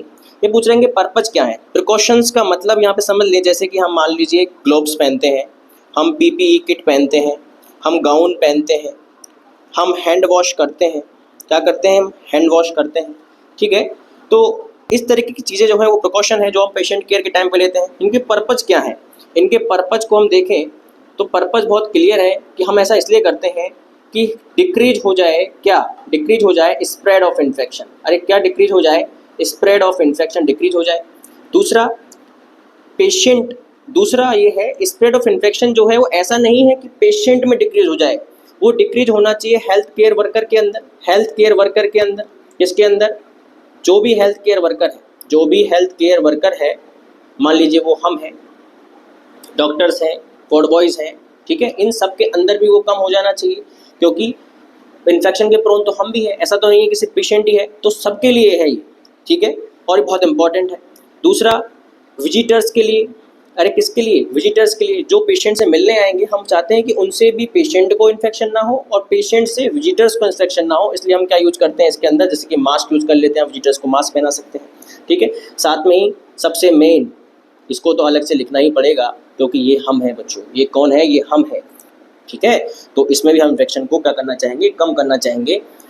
तो इसमें जो क्वेश्चन पूछा गया था कि पर्पज क्या है, तो ऑप्शन में जो दिया गया था वो यही दिया गया था, स्प्रेड ऑफ इन्फेक्शन। तो इसका बेस्ट आंसर क्या चला जाएगा? Spread of infection. चलिए इसी के साथ हम लेते हैं नेक्स्ट क्वेश्चन, और नेक्स्ट क्वेश्चन जो है वो पूछा गया है anti mortality drug Contra indicated in. ऐसी कौन सी डिजीज कंडीशन है जिसके अंदर एंटी मोर्टेलिटी ड्रग्स होती हैं, वो कॉन्ट्रा इंडिकेटेड। इसके अंदर दिया गया था ऑप्शन ट्रैवलर डायरिया, दूसरा दिया गया था इसके अंदर ऑप्शन इन्फेक्टिव डायरिया। देखिए दोस्तों, हम ज़्यादा ऑप्शन पे फोकस नहीं कर रहे हैं हम, लेकिन क्वेश्चंस हमने सारे लगभग कवर किए हैं। जो क्वेश्चंस पूछे गए हैं ऑप्शंस जो है वो सिमिलर हमसे मैच नहीं हो पाए हैं, इसलिए हमने ऑप्शंस पे ज़्यादा फोकस नहीं किया है, हमने उसको डेराइव किया जिससे कि आप ऑटोमेटिकली अपना आंसर समझ पाएंगे। ठीक है, तीसरा इसके अंदर था इलियोस्टोमी,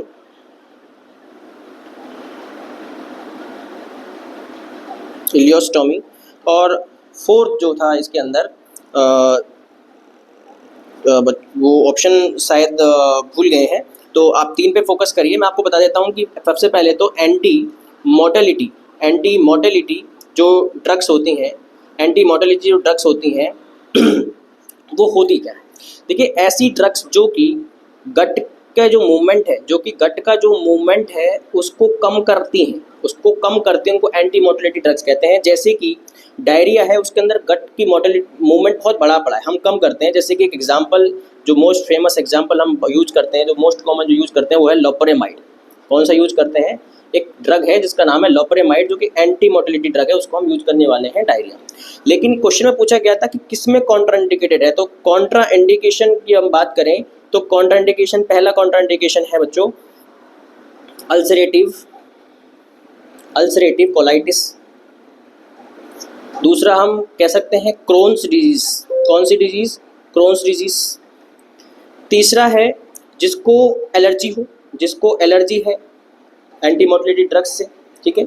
चौथा हम ले लेते हैं ऐसे चिल्ड्रन जिनकी एज 2 साल से कम है, अरे क्या है, 2 साल से कम है। ठीक है। इसके अलावा हम क्या लिख सकते हैं? इसके अलावा हम ले सकते हैं, हम बात करें कॉन्ट्राइंडिकेशन की, तो इसके अलावा हम ले सकते हैं इन्फेक्टिव डायरिया। क्या ले सकते हैं? Infective diarrhoea. अब आप कहेंगे सर है तो ये डायरिया ही। इस डायरिया के अंदर ऐसा क्या हो गया कि हम यूज़ नहीं ले रहे हैं, जबकि लोपरामाइड तो यूज़ हम डायरिया में ही लेते हैं। अरे कहाँ लेते हैं? डायरिया में लेते हैं, लेकिन इन्फेक्टिव डायरिया में क्यों नहीं लेते हैं? ऑप्शन में पूछा गया है ट्रेवलर डायरिया, इन्फेक्टिव डायरिया। इसका आंसर जाएगा इन्फेक्टिव डायरिया। क्यों? इन्फेक्टिव डायरिया का जो कॉज है वो कोई भी बैक्टीरिया है या वायरल है? अरे क्या है, कोई बैक्टीरिया वायरल है। अगर हम इसमें लोपरामाइड दे देंगे तो जो बैक्टीरिया है वो गट के अंदर ही रह जाएगा। अरे कहाँ रह जाएगा? गट के अंदर रह जाएगा। अरे जब कॉज ही बैक्टीरिया है तो हम चाहेंगे कि बैक्टीरिया जो है वो गट से बाहर चला जाए। अरे गट से बाहर चला जाए, अगर हम anti mortality drug infection diarrhoea में दे देंगे तो बैक्टीरिया गट के अंदर ही रह जाएंगे, जिससे कि इन्फेक्शन जो है वो बढ़ जाएगा। अरे क्या हो जाएगा? बढ़ जाएगा। इसलिए हम कॉन्ट्राइंडिकेटेड करेंगे किसको? लोपरामाइड को या एंटी मोर्टेलिटी ड्रग को, किसमें? इन्फेक्टिव डायरिया के अंदर। आशा करता हूँ कि ये आपको अच्छे से समझ में आ गया होगा। चलिए नेक्स्ट बात करें तो नेक्स्ट क्वेश्चन है कि एक अनकॉन्शियस पेशेंट है, एक अनकॉन्शियस पेशेंट है। तो अनकॉन्शियस पेशेंट के अंदर हम पेटेंट एयरवे के लिए क्या करने वाले हैं? तो देखिए, इस क्वेश्चन के अंदर बहुत चीज़ें हैं जो आपको समझनी है, कि ऐसा नहीं है कि हम डायरेक्टली जो है उसका एयरवे इंजेक्ट कर देंगे। हम बहुत चीज़ें इसमें देखने वाले हैं, तो उसके हिसाब से आप अपना आंसर समझिएगा कि क्वेश्चन में क्या क्या ऑप्शंस दिए हुए थे। देखिए, सबसे पहले हम जो एज ए नर्सिंग ऑफिसर जो देखने वाले हैं, जो करने वाले हैं, वो हम आपको बता रहे हैं। पहला है असेस रेस्पॉन्सिवनेस। हम सबसे पहले तो पेशेंट को देखेंगे कि रेस्पॉन्सिव है कि नहीं। अरे रेस्पॉन्सिबल है कि नहीं, ठीक है, चेक तो करें कि अनकॉन्शियस है। हमको कह दिया अनकॉन्शियस है तो मान तो ना लेंगे, हम चेक करेंगे खुद एज ए नर्सिंग ऑफिसर की असेस रेस्पॉन्सिवनेस। दूसरा, जैसे कि हम इसमें GCS कर लेंगे, ग्लासगो स्केल का यूज कर लेंगे। दूसरा है ओपन एयरवे। दूसरा हम देखेंगे कि उसका एयरवे जो है वो ओपन है कि नहीं। अब ओपन नहीं है, अगर उसको ओपन नहीं है तो हम 2 तरह के मैकेनिज्म इसमें यूज ले सकते हैं, और इनको आप गांठ मान लीजिएगा, ये बहुत इंपॉर्टेंट है। Head tilt and chin lift. हम एक मेथड तो ये यूज लेते हैं। ये मेथड हम कब यूज लेंगे? जब कोई भी स्पाइनल इंजरी नहीं है। क्या नहीं है? कोई भी स्पाइनल इंजरी नहीं है। अगर ये हुई तो हम इसको यूज नहीं लेंगे। दूसरा है जॉ थ्रस्ट मैन्यूवर। कौन सा? जॉ थ्रस्ट मैन्यूवर जो है, अगर कोई भी स्पाइनल इंजरी सस्पेक्ट आपको हुई है, अगर आपको हुई है तो आप कौन सा मैकेनिज्म यूज करेंगे? जॉ थ्रस्ट मैन्यूवर, जो कि ओपन एयरवे में काम आने वाला है।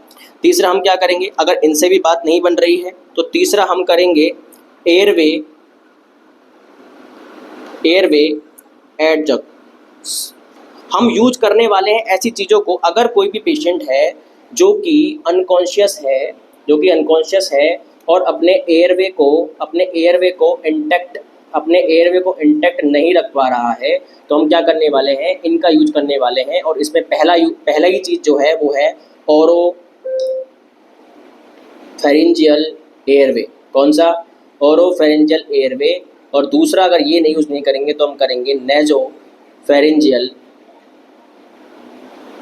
एयरवे। अरे कौन सा यूज करेंगे? नेजोफेरिंजियल एयरवे। तो ऑप्शन में जो दिए गए थे उसमें बच्चों ऑप्शन में ये दिया गया था कि हम इंटैक्ट करने के लिए कि अनकॉन्शियस पेशेंट है, उसने कह दिया है कि अनकॉन्शियस पेशेंट है और वो एयर पे इंटैक्ट नहीं कर पा रहा है, तो हम क्या यूज करेंगे? तो हम इसमें यूज करेंगे ओरोफेरिंजियल एयरवे यूज करेंगे। क्या यूज करेंगे? ओरोफेरिंजियल एयरवे। चलिए नेक्स्ट क्वेश्चन को देखें। तो नेक्स्ट क्वेश्चन में पूछा गया है कि ड्यूरिंग एनेस्थीसिया रिकवरी हम क्या चेक करेंगे? एज ए नर्स हम क्या चेक करने वाले हैं? देखिए, एनेस्थीसिया एक ऐसा प्रोसीजर है जिसके अंदर हम किसी भी पेशेंट को ड्रग्स डालकर उसको हम अनकॉन्शियस करते हैं। क्या करते हैं? हम उसको अनकॉन्शियस करते हैं। तो जब वो एनेस्थीसिया से बाहर आएगा, रिकवर होगा, तो हम सबसे पहले उसको क्या चेक करेंगे? सीधी सी बात है, हम कोई भी काम करने से पहले वाइटल साइन चेक करेंगे। क्या चेक करेंगे? वाइटल साइन, जैसे कि temperature, pulse, respiration and BP. अरे क्या चेक करेंगे? Temperature, pulse, BP. ठीक है। इसके साथ साथ हम क्या चेक कर सकते हैं? हम चेक करेंगे लेवल ऑफ कॉन्शियसनेस, कि भैया धीरे धीरे वो अनकॉन्शियसनेस से बाहर आ रहा है, तो उसके लेवल ऑफ कॉन्शियसनेस, जिसको LOC के नाम से जानते हैं। ठीक है। दूसरा, हम उसका चेक कर सकते हैं एयरवे एंड ब्रीदिंग। क्या चेक कर सकते हैं? एयरवे और ब्रीदिंग चेक कर सकते हैं। तीसरा, हम चेक करेंगे सर्कुलेशन। क्या चेक करेंगे? सर्कुलेशन, ऑक्सीजनेशन की, ऑक्सीजन की नीड तो नहीं है। इसके अलावा हम पेन लेवल चेक कर सकते हैं। इसके अलावा हम नोजिया, वोमिटिंग चेक कर सकते हैं। टेम्परेचर चेक मान को बता दिया, कर लिया। तो सबसे पहला क्वेश्चन में पूछा गया कि सबसे पहले हम क्या चेक करेंगे? सबसे पहली प्रायोरिटी पे कौन सा क्या जाएगा? वाइटल साइन जाएगा। अगर वाइटल साइन ही उसके गड़बड़ है तो हम उसको फर्दर जो भी उसका ट्रीटमेंट या जो भी चीज़ हमें करनी होंगी, मान लीजिए उसको जरूरत पड़ जाए किसी भी वेंटिलेटर की या फिर अदर थिंग की, तो हम उसको वो प्रोवाइड करवाएंगे। इसी के साथ लेते हैं नेक्स्ट क्वेश्चन। नेक्स्ट क्वेश्चन होने वाला है दोस्तों, क्वेश्चन में दिया गया है पाइलोरिक स्टेनोसिस एक चिल्ड्रंस के अंदर होने वाली डिजीज़ है। ठीक है। जो उसमें पूछा गया है कि इसमें हम क्या चेक करेंगे? इसमें हम सबसे पहले क्या चेक करेंगे? तो सबसे पहले हम समझ लें कि पाइलोरिक स्टेनोसिस है क्या। देखिए, अगर ये एक स्टमक है और ये ड्यूडेनम है। ये क्या है? ड्यूडेनम है। ये वाला जो स्टमक का पार्ट है इसको बोलते हैं पाइलोरी। क्या बोलते हैं? पाइलोरस। तो इससे जो ये जुड़ने वाली ये जगह है, ये वाली, ये क्या होता है? यहाँ होता है पाइलोरस मसल। क्या होती है यहाँ पे? Pylorus muscle. उसके अंदर देखा गया है हाइपरप्लेजिया। हाइपरप्लेजिया का मतलब है उसके नंबर और साथ में देखा गया है हाइपरट्रॉफी। क्या देखा गया है? हाइपरट्रॉफी। इसका मतलब है कि नंबर ऑफ सेल्स बढ़ गए हैं, साथ में उसकी साइज भी क्या हो गई है? बढ़ गई है। उसकी वजह से ये जो गैप है ये कैसा हो गया है? नैरो हो गया है। कैसा हो गया है? नैरो हो गया है। इसी को हम क्या कहते हैं? स्टेनोसिस कहते हैं। क्या कहते हैं? स्टेनोसिस कहते हैं।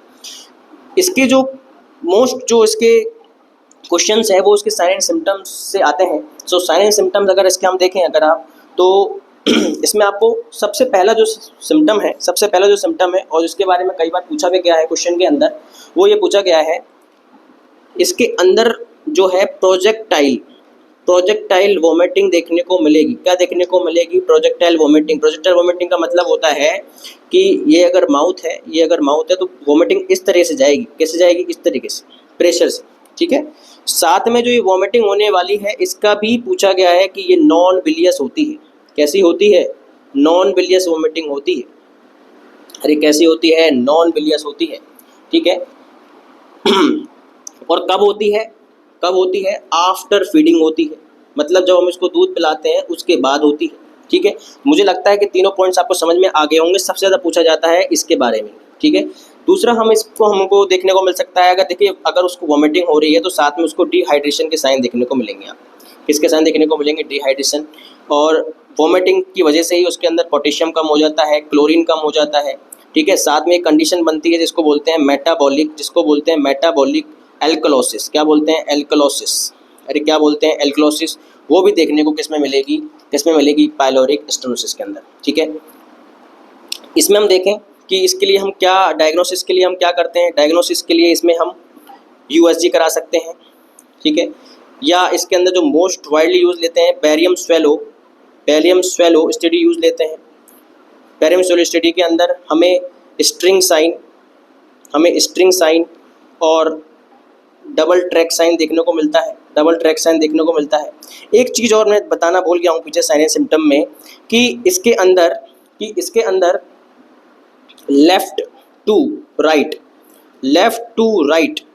साफ पेरास्टाल्टिक मूवमेंट विजिबल दिखेंगी, आंखों से दिखेंगी बच्चों। किससे दिखेंगी? आंखों से दिखेंगी। Left to right peristaltic movement दिखेंगी। इसके अंदर नर्सिंग रेस्पॉन्सिबिलिटी की बात करें तो हम सबसे पहले तो वाइटल साइन चेक करेंगे। क्या चेक करेंगे? वाइटल साइन, क्योंकि बच्चों वोमिटिंग कर रहा है तो हो सकता है उसके इलेक्ट्रोलाइट जो इम्बैलेंस हो गए हों, तो उनकी वजह से कोई वाइटल्स गड़बड़ हो गए, टेम्परेचर, पल्स रेट, ठीक है। दूसरा हम इसमें चेक करेंगे इलेक्ट्रोलाइट, क्योंकि वोमिटिंग है तो कोई ना कोई इलेक्ट्रोलाइट इम्बैलेंस होना ही है। इलेक्ट्रोलाइट, हाइड्रेशन, क्या चेक करेंगे? इलेक्ट्रोलाइट या हाइड्रेशन। अब इलेक्ट्रोलाइट मैंने आपको बता दिया है पहले कि पोटेशियम कम हो जाता है, क्लोरीन कम हो जाता है, जिसकी वजह से क्या हो जाता है? मेटाबॉलिक एल्कलोसिस हो जाता है। क्या हो जाता है? एल्कलोसिस हो जाता है, ठीक है। और इलेक्ट्रोलाइट और हाइड्रेशन को चेक करने के लिए अपन क्या देखते हैं जनरली? एक तो यूरिन आउटपुट देखेंगे। क्या देखेंगे? यूरिन आउटपुट देखेंगे कि उसका कितना है, और साथ में देखेंगे उसका इनटेक आउटपुट कितना है। उसका इनटेक और आउटपुट कितना है। आउटपुट में हम देख लेंगे यूरिन, और इनटेक में हम उससे पूछेंगे भैया आपने दिन में क्या क्या दिया, कितना कितना दिया, तो उसके हिसाब से हम कैलकुलेट करेंगे कि इसका इनटेक आउटपुट कितना है, ठीक है। देख लेंगे इस चीज़ को। चलिए, क्वेश्चन में जो पूछा गया था वही देखा, क्या चेक करेंगे? तो भैया उसके अंदर हम चेक करेंगे वोमिटिंग और इलेक्ट्रोलाइट इम्बैलेंस। क्या चेक करेंगे? Electrolyte imbalance. अरे क्या चेक करेंगे? Electrolyte imbalance. तो ऑप्शन आप देख लीजिएगा, उसके हिसाब से आंसर क्या जाएगा इसका? वोमिटिंग एंड इलेक्ट्रोलाइट इम्बैलेंस जाएगा। समझ में आ गई? चलिए, इसकी बाद की जो क्वेश्चंस हैं दोस्तों, वो नेक्स्ट सर जो है वो लेने वाले हैं, तो चलिए वो भी हम स्टार्ट करते हैं साथ साथ ही। नमस्कार साथियों। तो आपके जितने क्वेश्चंस हो गए हैं उससे आगे मैं कराने वाला हूं अब आपको, ठीक है। तो चलो इससे आगे क्वेश्चंस देखते हैं कौन कौन से आपके एग्जाम्स में आए हैं, उनको देखते हैं। सबसे पहला क्वेश्चन जो हम कराने जा रहे हैं, ठीक है, तो वो है ब्लीडिंग। एक क्वेश्चन आया है कि अगर कोई वुंड जो है वो ब्लीड कर रहा है तो सबसे इमीडिएट इंटरवेंशन शायद आपसे पूछा गया है कि क्या करना है इमीडिएट इंटरवेंशन। तो देखो मैं इसकी पूरी प्रोसेस बता दे रहा हूँ, उस आधार पे आप देख लेना कि क्या ऑप्शंस थे और क्या आंसर जाना चाहिए, ठीक है। वो कमेंट सेक्शन में आप डालना कि ये ऑप्शन थे। तो अगर कोई ब्लीड कर रहा है वुंड, और अगर आप देखते हो उसमें क्या है, कोई मान लीजिए कोई शार्प ऑब्जेक्ट हुई है जिससे वहां पे क्या हुआ है, वुंड हो गया है, वो ब्लीड कर रहा है, तो पहली बात तो उस ऑब्जेक्ट को आपको नहीं छेड़ना है, ठीक है। तो पहली आपकी रेस्पॉन्सिबिलिटी आती है कि डू नॉट रिमूव, कि उसको रिमूव नहीं करना है कोई भी एनी जो एम्बेडेड जो ऑब्जेक्ट होती है उसको, ठीक है।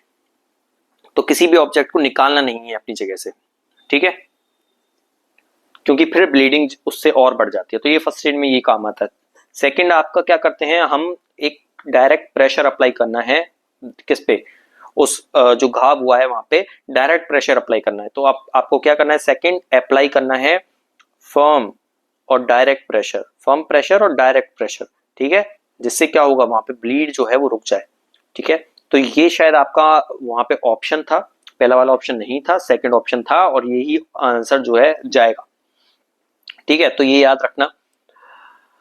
उसके बाद वैसे क्या करते हैं, आपको देखो हम इसीलिए आपको थोड़ा डिटेल पढ़ा रहे हैं क्योंकि क्वेश्चंस जहां से आए हैं ना वो इंपॉर्टेंट हो जाते हैं टॉपिक आपके लिए, ठीक है। तो आगे आपका मेंस आने वाला है, नॉर्थ सेट का एग्जाम आने वाला है, केजीएमयू का एग्जाम आने वाला है।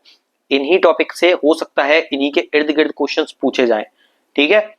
तो इसीलिए इन टॉपिक पर इतना जोर दिया जा रहा है, इतना को डिटेल से समझा। तो आपको आंसर तो जानना ही है, अपना इवेल्युएशन तो करना है एग्जाम का, लेकिन साथ साथ में इनके इर्द गिर्द सारी चीजों का बारे में पता होना है कि हो सकता है कल को इनसे ही उठ के क्वेश्चंस आ जाएं, ठीक है।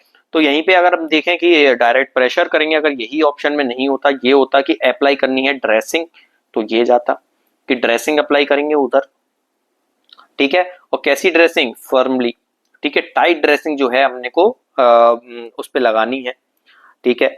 उसके अलावा अगर नहीं रुक रही है फिर भी ब्लीडिंग, तो अपन क्या कर सकते हैं, टॉर्निक्वेट बांध सकते हैं, ठीक है बच्चे। तो टॉर्निक्वेट बांध सकते हैं अगर ब्लीडिंग उसके बाद भी स्टॉप नहीं हो रही है, ठीक है। जो 2 से 3 इंच ऊपर बांधनी होती है, जिससे वहां की ब्लड सप्लाई जो होगी वो क्या हो जाएगी, एब्रप्ट हो जाएगी, और ब्लड सप्लाई एब्रप्ट होने के कारण वहां पे जो ब्लीडिंग है वो रुक जाएगी। तो ब्लीडिंग वुंड से जो रिलेटेड क्वेश्चन था आपका क्या हो गया होगा, सही हो गया होगा, ठीक है। अच्छा, एक अगर इससे पहले आए कि मान लीजिए कि ऐसी सिचुएशन है कि रोड ट्रैफिक एक्सीडेंट हुआ और आप एक पर्सन देख रहे हो जिसके गांव से क्या है ब्लीड हो रहा है, तो आप सबसे पहले क्या करोगे, तो बच्चे सबसे पहले आपको इमरजेंसी कॉल करना होता है, ठीक है। ये बात याद रखना, इमरजेंसी कॉल करना है और देखना है। पहली बात, स्क्रीन जो सीन सेफ्टी करनी होती है वहां पे, सीन सेफ्टी का मतलब कि आपको देखना होता है कि मान लीजिए कि रोड ट्रैफिक एक्सीडेंट हुआ है, रोड ट्रैफिक एक्सीडेंट तो हो सकता है कि और भी वहां से क्या आ रहे हो, वाहन आ रहे हो, तो उनको साइड में करना होता है। तो ये सारी चीजें आपने पढ़ी होंगी, ठीक है। तो ये एक ऑप्शन, ये एक आंसर है जो आपका गया है इस क्वेश्चन का, ठीक है। तो अब आगे बढ़, ठीक है बच्चों, ये समझ में आया होगा आपके। अब आगे देखो, पेशेंट रिकॉर्ड से एक रिलेटेड क्वेश्चन आया है कि पेशेंट रिकॉर्ड क्यों मेंटेन किए जाते हैं, शायद उसका पर्पस पूछा है आपसे कि पेशेंट रिकॉर्ड का पर्पस क्या होता है। और एक आपका ऑप्शन शायद ये था कि रिलेशनशिप मेंटेन करने के लिए ईच अदर डिपार्टमेंट में, तो शायद ये वाला ऑप्शन आपका है, जैसा हमको बताया गया है कि टू मेंटेन रिलेशनशिप, ऐसा करके कुछ क्वेश्चन आया होगा या आंसर ऑप्शन होगा, विद ईच अदर डिपार्टमेंट। तो ऐसा एक ऑप्शन आपका देखने को मिला, तो यही शायद आंसर जाएगा आपका, क्योंकि अगर हम बात करें पेशेंट रिकॉर्ड की, तो पेशेंट रिकॉर्ड क्यों बनाए जाते हैं, इसके पर्पज और भी क्या पर्पज होते हैं, ये अपन जान ले कि देखो, एक तो कम्युनिकेशन पर्पज से करते हैं इसको, तो कम्युनिकेटिव होते हैं।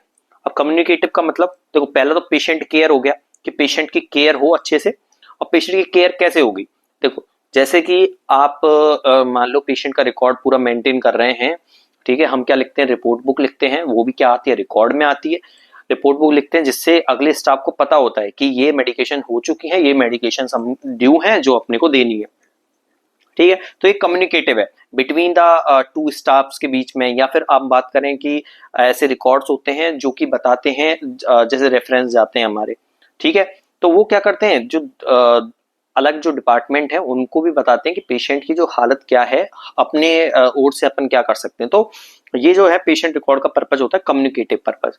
उसके अलावा कंटिन्यूटी ऑफ केयर, जैसा कि हमने पढ़ा कि पेशेंट केयर में इसकी मदद होती है, तो कंटिन्यूटी ऑफ केयर जो है, अगर ये ऑप्शन होता तो ये भी सही जाता, ठीक है। उसके अलावा ये एक लीगल डॉक्यूमेंट की तरह काम करते हैं, तो लीगल डॉक्यूमेंट की तरह काम करते हैं बिल्कुल पेशेंट के रिकॉर्ड। और एक इनका उपयोग हो सकता है रिसर्च वर्क में, तो रिसर्च वर्क में भी इनका उपयोग हो सकता है कि आगे क्वेश्चन बन जाए कि पेशेंट रिकॉर्ड का पर्पस क्या होता है, एक्सेप्ट करके पूछ ले और ये 3 ऑप्शन में हो और चौथा कुछ अदर दिया हो, तो ऐसे भी पेपर जो है आपका बन सकता है क्वेश्चन इनसे रिलेटेड। तो आपको पूरा जानकारी इनकी होनी चाहिए, ठीक है। अब इसमें से क्या आया था पेपर में वो आपको पता है, जो पेपर दे के आए हैं, ठीक है। हमको जितना बताया गया उसके आधार पे हम आपको बता दे रहे हैं कि इसका आंसर जो है to maintain relationship with each other department जाएगा। लेकिन अगर कोई और आंसर आपको लग रहा है तो कमेंट सेक्शन में बताइए, हम उसका आंसर देंगे, ठीक है। आगे देखें, तो आगे है विटामिन के बारे में एक क्वेश्चन पूछा कि कौन कौन से विटामिन, या ऑप्शन आया था फैट सॉल्युबल विटामिन कौन सा है, शायद ये क्वेश्चन था कि फैट सॉल्युबल विटामिन कौन सा है, और ऑप्शन में विटामिन डी जो है वो दिया गया था। तो विटामिन डी अगर दिया गया है और फैट सॉल्युबल विटामिन यही क्वेश्चन है, तो बिल्कुल राइट, जिसका विटामिन डी करके आया बिल्कुल राइट होगा, ठीक है। अच्छा, इसमें अब जानना क्या है कि विटामिन कौन कौन से वाटर सॉल्युबल होते हैं, कौन कौन से फैट सॉल्युबल होते हैं, क्योंकि ये तो एक कॉमन क्वेश्चन है जो पूछा जाता है, काफी एग्जाम्स में पूछा जाता है। तो देखो, फैट सॉल्युबल विटामिन कौन से होते हैं, ए होता है, डी होता है, ई होता है और के होता है। और वाटर सॉल्युबल कौन से होते हैं बच्चे, वाटर सॉल्युबल होते हैं बी एंड सी, ठीक है। तो ये बात याद रखना है।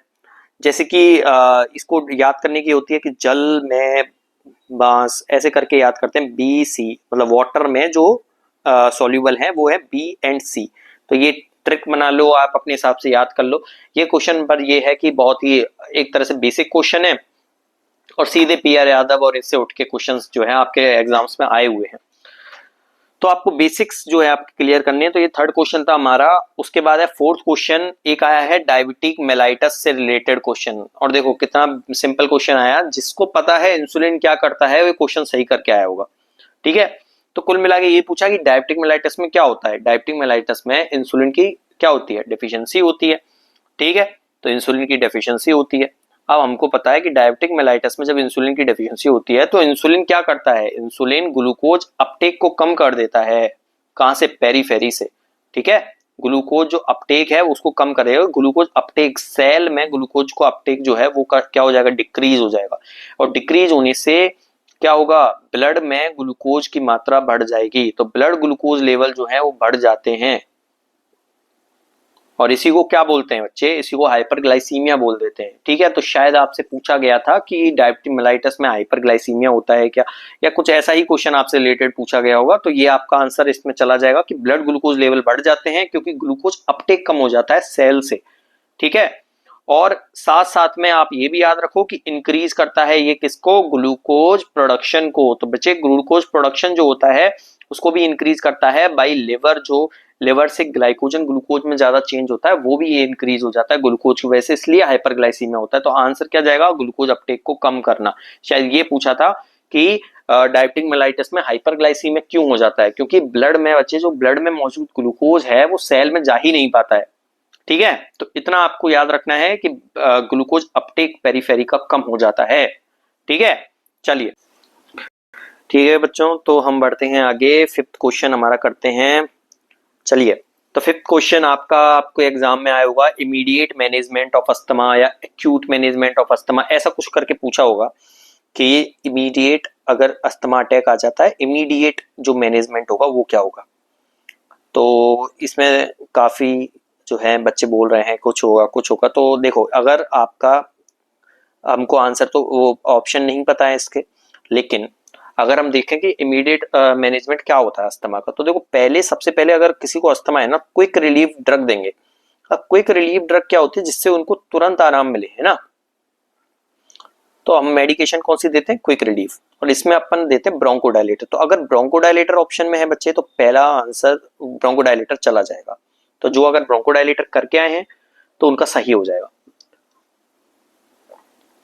ठीक है, तो ब्रोंकोडायलेटर अगर ऑप्शन में है तो ब्रोंकोडायलेटर जाएगा। ठीक है, ये याद रखो। अब ब्रोंकोडायलेटर में भी हो सकता है कि कोई ड्रग दे रखी है, तो अच्छा ब्रोंकोडायलेटर में भी है इनहेल्ड जो होते हैं वो देते हैं। तो इनहेल्ड जो होती हैं, है ना, और या फिर नेबुलाइजर से जो देते हैं तो वो देते हैं।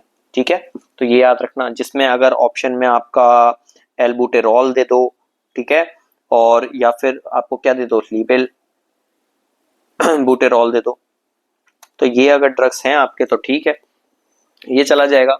अगर ये नहीं दे रखा है तो बच्चे फिर कॉर्टिकोस्टेरॉइड्स चले जाते हैं। अच्छा, ऑक्सीजन देते हैं, फिर वैसे बात करें तो ऑक्सीजन अगर दे रखा है तो ऑक्सीजन जाएगा, तो कॉर्टिकोस्टेरॉइड चला जाएगा। तो ये आपका आंसर बनेगा। अगर ब्रोंकोडायलेटर, वैसे शायद बच्चे बोल रहे हैं ब्रोंकोडायलेटर दे रखा है तो ब्रोंकोडायलेटर ही इसका आंसर जो है चला जाएगा। ठीक है, इतना याद, इतना समझ में आया आपको। चलिए, सिक्स्थ क्वेश्चन आप बात करें तो long term in bronchial asthma. तो ये पूछा कि कौन सी ड्रग होती है जो लॉन्ग टर्म के लिए दी जाती है। तो ये पूछा क्वेश्चन शायद आपका ये था कि long term drug in bronchial asthma.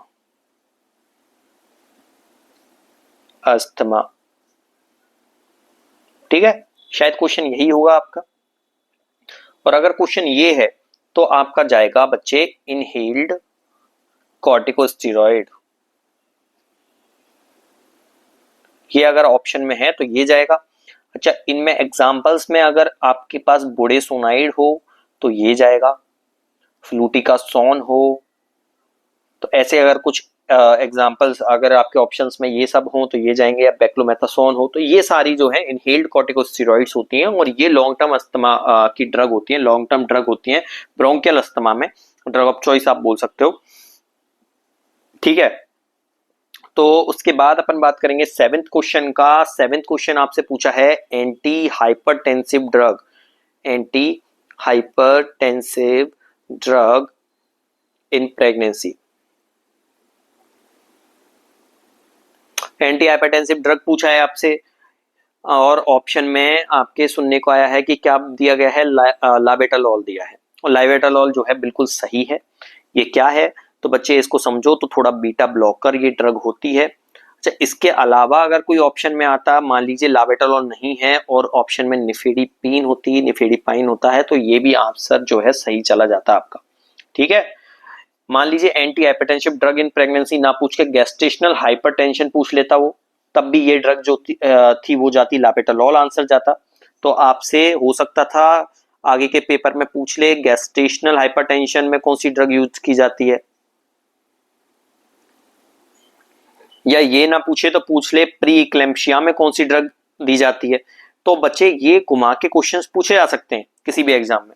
तो जो प्रीवियस ईयर क्वेश्चंस है वो तो पूरे करके ही जाने हैं, समझो ये टॉपिक जो है बिल्कुल एग्जामिनर के माइंड में आएंगे।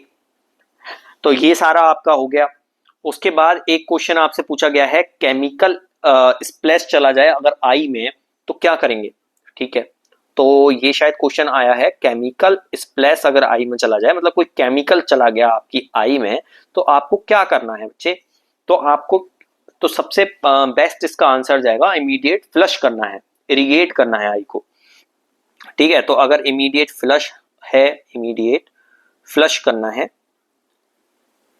ठीक है, किसको, आई को। और किससे करना है, विद जेंटल कंटिन्यूअस। ठीक है, तो जेंटल कंटिन्यूअस स्ट्रीम से करना है। ठीक है, 15 से 20 मिनट के लिए हम इरिगेट करते हैं, 15 से 20 मिनट के लिए हम क्या करते हैं, फ्लश करते हैं अपनी आई को। तो ये जो है आपका आंसर जाएगा इमीडिएट फ्लश करना आपकी आई को। ठीक है, बाकी इसमें और क्या कर सकते हैं हम, तो बच्चे और इसमें ये कर सकते हैं कि पहली बात, मान लो एक आई में आपका केमिकल स्प्लैश किया है तो आपको दूसरी आई को कवर करके रखना है। ठीक है, कि वहां पर इंजरी जो है ना हो जाए। ठीक है, तो ये इसमें जाता है। दूसरा अपना वो आ जाता है कि आपको जल्दी से जल्दी क्या करना है, डॉक्टर को दिखाना है। तो आपका ये जो है बिल्कुल प्रायोरिटी मैनेजमेंट आ जाएगा कि हमको जल्दी से फ्लश करना है उसको। ठीक है, उसके बाद जो है सारी चीजें यानी दूसरा, अच्छा अगर आ जाए क्या नहीं करना है, तो रब नहीं करना है बच्चे, याद रखना रब नहीं करना है आई को इस केस में। तो ये क्वेश्चन आपके बन सकते हैं। ठीक है, तो इस नर्सिंग ए टू जेड के प्लेटफॉर्म पर हम आपको सॉल्व करा रहे हैं किसका, आरएमएल का एग्जाम करा रहे हैं जो अभी हुआ है। ठीक है, नॉन नर्सिंग की वीडियो इससे पहले डली आपने नहीं देखी है तो उसमें काफी क्वेश्चंस करा दिए गए हैं और बच्चे कुछ क्वेश्चन इसी वीडियो के लास्ट में करा देंगे। जो भी बच्चों ने कमेंट करके बताए हैं अगर उनको डाउट है तो इस वीडियो के लास्ट तक क्लियर हो जाएंगे वो। ठीक है, तो इस वीडियो में बने रहें आप आगे तक।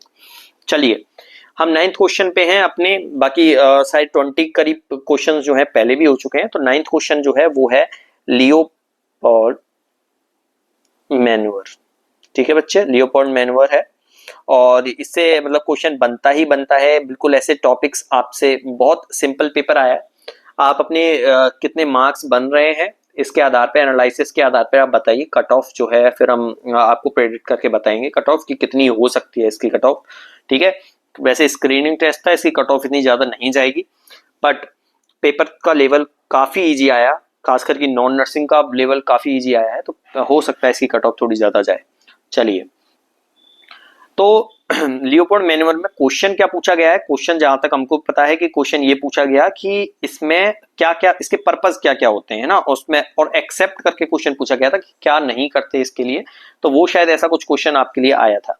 ठीक है, और एक ऑप्शन उसमें था कि हम एब्डोमिनल स्पाज्म चेक करेंगे इससे, शायद एब्डोमिनल स्पाज्म करके कुछ क्वेश्चन आया था कि उसको चेक करेंगे। तो अगर ये आया है तो ये वाला आंसर ही आपका सही होगा, क्योंकि ये हम नहीं करते लियोपोल्ड मैन्युअल से। थोड़ा अगर समझें लियोपोल्ड मैन्युअल को तो इसमें 4 जो है इसकी बात करें स्टेजेस होती हैं। ठीक है, ठीक है, पहली बात तो करते क्यों है, तो ये एक तरह से मैनुअल पाल्पेशन होता है। ठीक है, और ये करते हैं बिकॉज ऑफ क्या करने के लिए, फीटल के लाई को देखने के लिए। ठीक है, उसके एटीट्यूड को देखने के लिए। ठीक है, ओबीजी का ये क्वेश्चन है आपका। उसके अलावा फीटल के प्रेजेंटेशन को देखने के लिए, तो प्रेजेंटेशन, पोजीशन, एटीट्यूड, उसका एंगेजमेंट हुआ है नहीं हुआ ये देखने के लिए, ठीक है। फीटस का प्रेजेंटेशन क्या है बच्चे, बर्टेक्स प्रेजेंटेशन है, ब्रो प्रेजेंटेशन है, ब्रीच है, फेस है, क्या है। उसके अलावा लाई देखेंगे, उसकी लॉन्गिट्यूडनल है, ट्रांसवर्स है, ऑब्लिक है, ये सब देखेंगे। अच्छा, अगर ऑप्शन में है वेट के लिए तो वेट भी जाएगा इसका, तो वेट का भी प्रेडिक्शन जो है इससे किया जा सकता है। अब इसमें क्वेश्चन बन जाता है कभी कभी कि फर्स्ट जो है कौन सी होती है, सेकंड कौन सी स्टेज होती है, थर्ड कौन सी होती है, फोर्थ कौन सी होती है। तो फर्स्ट जो है वो फंडल ग्रिप जाती है, इसका आंसर फंडल ग्रिप जाता है। उसके अलावा इसमें फिर करते हैं हम लेटरल ग्रिप, तो लेटरल ग्रिप होता है, तो इससे क्वेश्चन बनता है, इंपॉर्टेंट टॉपिक है ये, ठीक है। थर्ड जो है वो जाती है पॉलिक ग्रिप, तो बच्चे पॉलिक ग्रिप जाती है। उसके बाद फोर्थ जो जाती है आपकी वो कौन सी जाती है, पेल्विक जाती है, ठीक है, पेल्विक ग्रिप जाती है। तो ये आपको याद रखने हैं और लियोपोल्ड मैनोवर याद रखना है। बाकी आपका आंसर शायद इसमें अगर यही ऑप्शंस हैं जो बताए गए हैं तो उसके आधार पे चेक एब्डोमिनल स्पान जो है बिल्कुल इनकरेक्ट होगा, मतलब ये ही आपका करेक्ट आंसर होगा, बट ये लियोपोल्ड मैनोवर में नहीं करते हैं, कुल मिला कहने की बात ये है। चलिए, उसके बाद हम बढ़े अपने 10th क्वेश्चन के ऊपर, और 10th क्वेश्चन क्या है, तो आपका 10th क्वेश्चन दिया गया है कि हमको एक बच्चा है और बच्चे से ट्रस्ट बना के रखना है हॉस्पिटल में। तो ऐसा कुछ क्वेश्चन था कि to build a child's trust, ठीक है, बच्चे का ट्रस्ट जो है अपने को बना के रखना है इन द हॉस्पिटल, अपन को क्या करना है, ठीक है। तो शायद इसका जो आंसर है वो आपके आंसर में दिया गया होगा कि एज अप्रोप्रिएट कम्युनिकेशन, मतलब अपने को ऑनेस्ट होना है, काइंड होना है, और अपने को अंडरस्टैंड करनी है उसकी फीलिंग्स को, ठीक है। तो ऐसा कुछ आंसर आपके उसमें दिया गया होगा, ऐसा कुछ ऑप्शन होगा कि be honest, kind and understanding,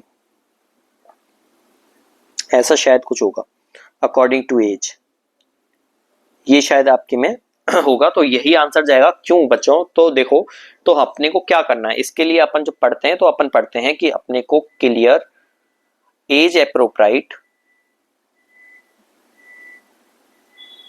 communication techniques का यूज करना पड़ता है बच्चे के साथ, ठीक है। इसके अलावा अगर ये ऑप्शन में नहीं आता, मान लो ऑप्शन में आ जाता कि बच्चों उसको इन्वॉल्व करना है बच्चे को किसमें, इन देयर केयर, तो ये ऑप्शन भी जाता सही, एज मच एज पॉसिबल, ठीक है, वो उसकी केयर में ही इन्वॉल्व करके रखना होता है अपने को, ठीक है। तो ये हमको ध्यान देना है जब हम किसी बच्चे की केयर कर रहे हैं, तो ये चीजें हमें ध्यान देना है, as much as possible, okay. Sorry, चलिए, दूसरा अपने को एनवायरनमेंट कैसा रखना है, तो अपने को फ्रेंडली एनवायरनमेंट जो है बच्चे के साथ रखना होता है यहाँ पे। चलिए, तो ये आपका जो है आंसर यहाँ पे गया होगा कि be honest, kind and understanding according to age. अगर ये ऑप्शन है आपका तो बिल्कुल आपका आंसर सही है, ठीक है।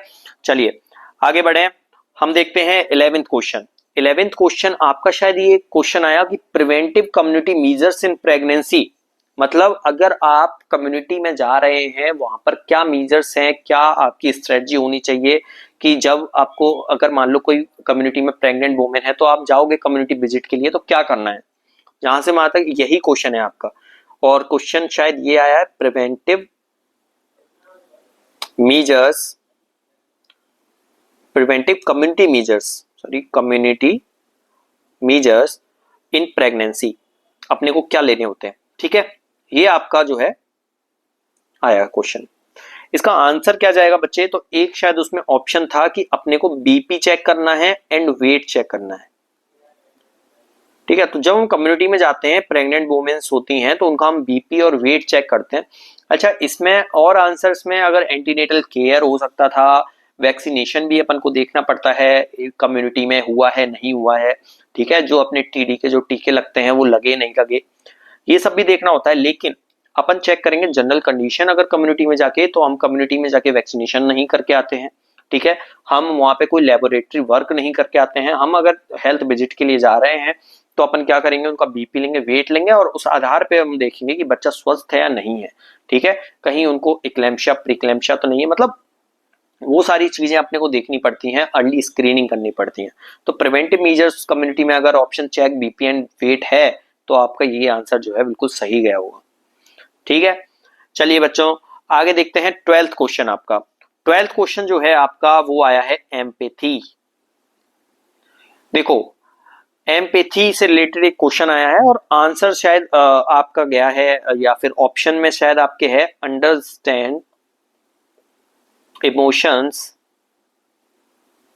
And feelings of others. ठीक है, चारों आंसर को हमको नहीं पता, लेकिन ये अगर आंसर है तो बिल्कुल सही है आपका। ठीक है, तो एम्पैथी और सिंपैथी उसमें बच्चे कंफ्यूज होते रहते हैं क्या होता है, तो आपको बस इतना बेसिक अंतर समझना है कि देखो बच्चों, एम्पैथी की जब हम बात करते हैं तो एम्पैथी में हम फील करते हैं, ठीक है, विद समवन, हम किसी के साथ उसका जो फील करते हैं, ठीक है, तो हम फीलिंग विद समवन।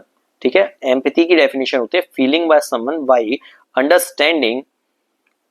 ठीक है, अंडरस्टैंड करना होता है अपने को एंड शेयरिंग देयर इमोशन। तो बेसिकली अपने को एम्पैथी में अंडरस्टैंड करना होता है दूसरे के इमोशंस को। ठीक है, ये हो गया, जैसे यहां पर देखा था कि understand emotions and feelings of other, ये बिल्कुल एक एग्जैक्ट इसकी डेफिनेशन आई। बट अगर बच्चे सिंपैथी का पूछा होता तो सिंपैथी क्या होती है, सिंपैथी होती है कि फीलिंग फॉर समवन। ठीक है, तो वहां पर फीलिंग विद समवन था, यहां पर फीलिंग फॉर समवन है कि किसी के लिए फील करना अपने को, और उसको क्या दिखाना, उसको दिखाना, एक्सप्रेस करना अपना दुख। ठीक है, सौरो अपना दुख जो है उसको, मतलब कुल मिला के अगर पेशेंट, मान लो कि पेशेंट है वो आपकी एक पेशेंट की डेथ हो जाती है तो उनके घर वालों के साथ आपको एम्पैथी दिखानी है, सिंपैथी दिखानी है, तो आपको बच्चों एम्पैथी दिखानी होती है। अपने को समझना चाहिए कि उनका जो है किसी का लॉस हुआ है, तो अपने को एम्पैथी देखना कि हाँ ठीक है चलो उनका लॉस हुआ है, तो अपने को समझदारी दिखानी है, अपने को उनका समझना है कि उनकी वो क्या फील कर रहे होंगे, लेकिन ऐसा नहीं है कि हम उनके साथ रोना चालू कर दें। ठीक है, तो ये जो है ये बिहेवियर जो है बिल्कुल सही नहीं होता, सिंपैथी जो है नहीं होनी चाहिए हमारे पास एम्पैथी होनी चाहिए। ठीक है, अपने को फील करना है, उनके इमोशंस को समझना है, लेकिन अपने को उनके साथ रोना नहीं है, उन पे दया नहीं दिखानी है। ठीक है, ये समझिए आप। तो एम्पैथी का आंसर जो गया होगा understand emotions and feeling for others, या फीलिंग ऑफ अदर्स जो है इसका बिल्कुल करेक्ट आंसर जाने वाला है। उसके बाद आप बात करेंगे 13 क्वेश्चन की। 13 जो होता है वो आया है आपका एक परसिस्टेंट फियर से, ऐसा कुछ पूछा होगा कि परसिस्टेंट फियर जो है वो क्या है, या फिर आपसे पूछा होगा क्या इरेशनल फियर पूछा है।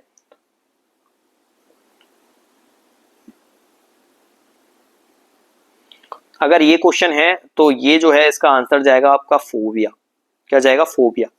ठीक है, तो फोबिया क्या होता है, फोबिया बच्चों होता है persistent excessive and irrational fear of an object या फिर एक सिचुएशन के लिए, और वो सिचुएशन ऐसी होती है जो बहुत लिटिल और डेंजर, मतलब और नो डेंजर जो है वाली सिचुएशन होती है, मतलब उस सिचुएशन से किसी को डर नहीं लगता। जनरली हमको उस सिचुएशन डर नहीं लगता या इतना डर नहीं लगता, लेकिन किसी एक पर्सन को उस सिचुएशन से बहुत डर लगता है। ठीक है, तो बहुत तरह के फोबिया जो है हम पढ़ते हैं। ठीक है, तो आपको ये जो है बिल्कुल मेंटल हेल्थ नर्सिंग का क्वेश्चन है और बहुत रिपीटेटिव क्वेश्चन है। ठीक है, आप पीआर यादव खोलोगे, फोबिया वाला चैप्टर खोलोगे, इसके रिपीटेड 4 क्वेश्चन आपको मिल जाएंगे। तो बहुत बेसिक क्वेश्चन आया है यहाँ पे। उसके बाद अगर हम बात करेंगे 14th क्वेश्चन की, कौन सा क्वेश्चन आया है 14 नंबर पे, तो वो आया स्टरलाइजेशन से। देखो बच्चे, स्टरलाइजेशन डिसइंफेक्शन से रिलेटेड शायद 2 या 3 क्वेश्चन आपके बने हैं। पहला क्वेश्चन ये आया है एंडोस्कोप को अपन को स्टरलाइज करना है, तो देखो एंडोस्कोप, कुछ बच्चे बोल रहे हैं कि ये आया है कि किससे स्टरलाइज करेंगे, तो उसका आंसर ग्लूट्राल्डिहाइड जाएगा, शायद ग्लूट्राल्डिहाइड ऑप्शन में है। ठीक है, बाकी कुछ ने बोला है कि ऑप्शन जो है वो आए हैं हाई लेवल के होंगे या फिर क्या बोलते हैं मिड लेवल के होंगे, कैसे डिसइंफेक्टेड से करेंगे, तो बच्चे उसका आंसर जो जाएगा हाई लेवल, अपने को डिसइंफेक्शन की जो है इसको जरूरत होती है। ठीक है, तो अगर ये आया है तो ये आंसर जाएगा हाई लेवल स्टरलाइजेशन की जरूरत होती है। अच्छा, हाई लेवल की क्यों जरूरत होती है? तो बच्चे इसीलिए होती है क्योंकि ये हमारी म्यूकस जो मेम्ब्रेन होती है उससे डायरेक्ट कांटेक्ट में आता है, इसीलिए प्रोसीजर के दौरान इसीलिए अपने को ग्लूट्राल्डिहाइड मतलब हाई लेवल डिसइंफेक्शन या फिर स्टरलाइजेशन की जरूरत होती है। चलिए आगे बढ़ते हैं, आते हैं फ्लोर डिसइंफेक्टेंट के बारे में पूछा है एक। अब इसमें कुछ बच्चे बोल रहे हैं ब्लीच था ऑप्शन में, लेकिन अगर ऑप्शन में पहला ऑप्शन अगर आपका है क्वाटरनरी अमोनियम कंपाउंड्स है अगर ऑप्शन, तो ये ऑप्शन बिल्कुल सही जाएगा आपका, ये बात याद रखना। अगर नहीं है, अगर मान लीजिए फिनोलिक कंपाउंड्स जो हैं वो अगर कोई ऑप्शन में है तो वो जाएगा,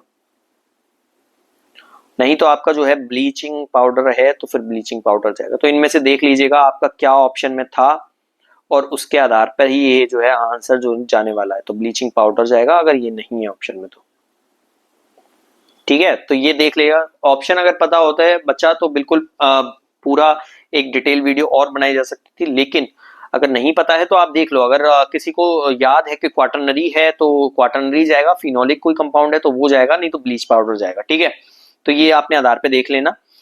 चलिए उसके बाद है टू प्रिवेंट फॉल इंजरी, तो एक क्वेश्चन आया फॉल इंजरी से रिलेटेड। तो 16 क्वेश्चन है हमारा, टू प्रिवेंट फॉल इंजरी अपने को क्या करना चाहिए। तो ऑप्शन में आपके क्या दिया गया था कि प्रिवेंट करना है अपने को फॉल इंजरी से, और फॉल इंजरी से प्रिवेंट करने के लिए अपन क्या कर सकते हैं। तो ऑप्शन में बच्चे क्या दिया गया था, क्या ऑप्शन में रिस्क असेसमेंट दिया गया है आपके, या फिर वेल्स की बात की गई है, कॉल वेल्स की बात की गई है। तो देखो अगर अपने को फॉल इंजरी से प्रिवेंट करना है तो अपने को करना क्या होता है वो अपन बता देते हैं कि हमने अपने को सबसे पहले रिस्क असेसमेंट करना है। अपने को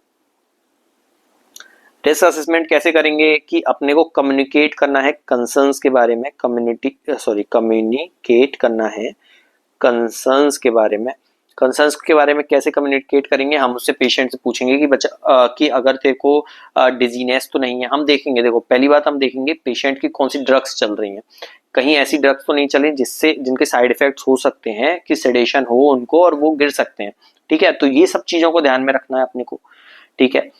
उसके अलावा हम क्या कर सकते हैं, हम देख सकते हैं कि रिस्क असेसमेंट में हम क्या देख सकते हैं कि जो उसका पाथ है, ठीक है, पेशेंट का पाथ है, वहां पे कुछ ऐसे ऑब्जेक्ट्स तो नहीं है जिससे वो टकरा कर गिर जाए, ठीक है। ये सारी चीजों का आपको ध्यान रखना है।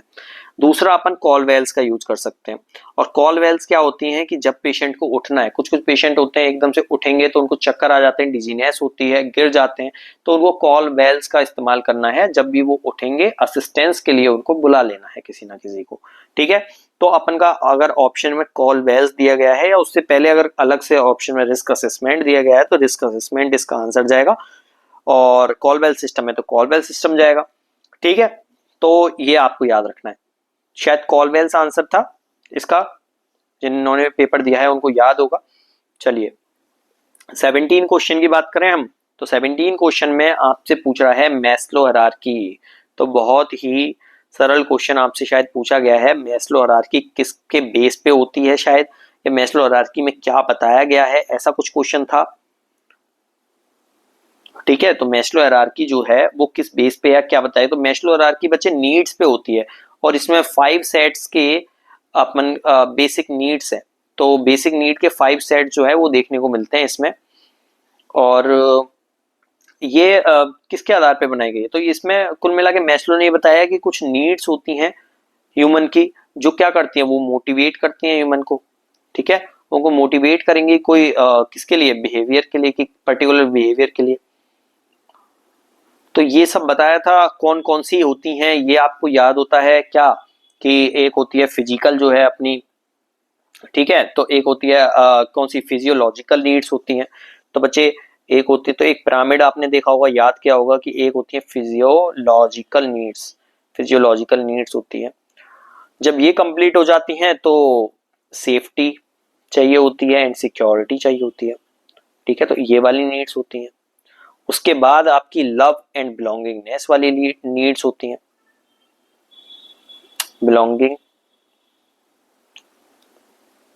बिलोंगिंगनेस, ठीक है। उसके बाद कौन सी होगी, तो उसके बाद बच्चे सेल्फ एस्टीम होगा, सेल्फ एस्टीम होगा, और उसके बाद कौन सी होगी, सेल्फ एक्चुअलाइजेशन होगा। तो ये आपने याद करी होंगी, पढ़ी होंगी, और इससे रिलेटेड जो है क्वेश्चन आपका बना है कि किसके बात की है, तो बेसिक नीड्स जो है उनके आधार पर है। 5 सेट्स ऑफ बेसिक नीड्स है मैस्लो हायरार्की में, तो जो भी क्वेश्चन बना हो उससे आपका ये क्लियर हो गया होगा। ठीक है, ये टॉपिक आपका क्लियर हुआ। उसके बाद आपका आया 18 क्वेश्चन, और 18 क्वेश्चन शायद आपसे पूछा गया iron deficiency anaemia most common childrens में किस एज ग्रुप में होता है। ठीक है, तो आपसे क्या पूछा गया कि आयरन डेफिशिएंसी जो होती है, या आयरन डेफिशिएंसी एनीमिया है या फिर आयरन डेफिशिएंसी है, वो मोस्ट कॉमनली किस एज के बच्चों में होती है, मोस्ट कॉमन चिल्ड्रन जो है किस एज ग्रुप के बच्चे होते हैं। तो एज ग्रुप की बात की गई, और ये एज ग्रुप जो है अगर ऑप्शन में 6 मंथ से लेके और 2 ईयर दे रखा है तो वो बिल्कुल सही जाएगा। ठीक है, या फिर इसके आसपास आप देख लीजिए क्या आंसर जो है बिल्कुल तो ये जो है बिल्कुल सही आंसर है, 2 मंथ से 6 मंथ से 2 ईयर। और आपको इसका कारण भी बता देते हैं साथ में कि क्यों होती हैं ऐसी चीजें। तो ऐसी इसीलिए होती है क्योंकि बच्चे इस एज में बच्चे करते हैं रैपिड ग्रोथ। ठीक है, तो रैपिड ग्रोथ होती है, साथ साथ में आप 6 मंथ तक जो बात करें कि जो प्रेगनेंसी के टाइम पे, लेबर के टाइम पे, या फिर आप बात करें बच्चे के बर्थ के टाइम पे, सॉरी बच्चे के बर्थ के टाइम पे जो आयरन के स्टोरेज होते हैं उसमें वो डिप्लीट हो जाते हैं। ठीक है, वो कम होते हैं, तो अब उसको क्या चाहिए होता है, अब उसको आयरन चाहिए होता है, लेकिन कौन सा, डाइटरी चाहिए होता है। तो अब बच्चे को क्या चाहिए, तो अब बच्चे को चाहिए डाइटरी आयरन चाहिए होता है, और डायरी आयरन जो है उसकी नीड होने लग जाती है, इसीलिए यहाँ पर most commonly iron deficiency anaemia देखने को मिलता है।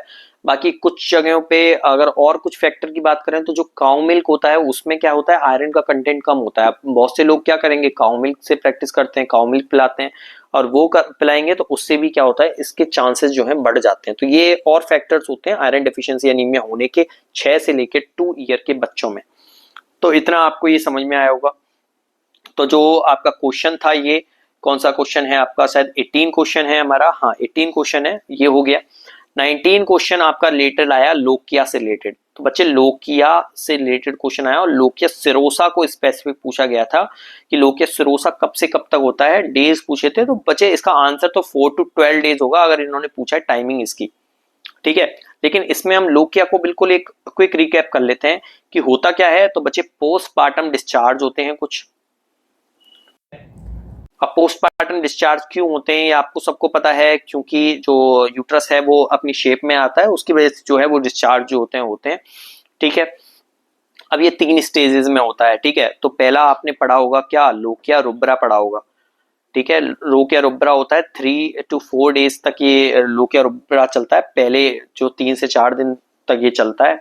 उसके बाद आपका लोकिया सिरोसा चलने लग जाता है जो कि चलता है 4 to 12 डेज, और फिर आपका जो है लोकिया अल्वा चलता है, जो अल्वा चलता है 12 डेज से लेके 6 वीक्स तक जो है लोकिया अल्वा जो है देखने को अपने को मिलता है।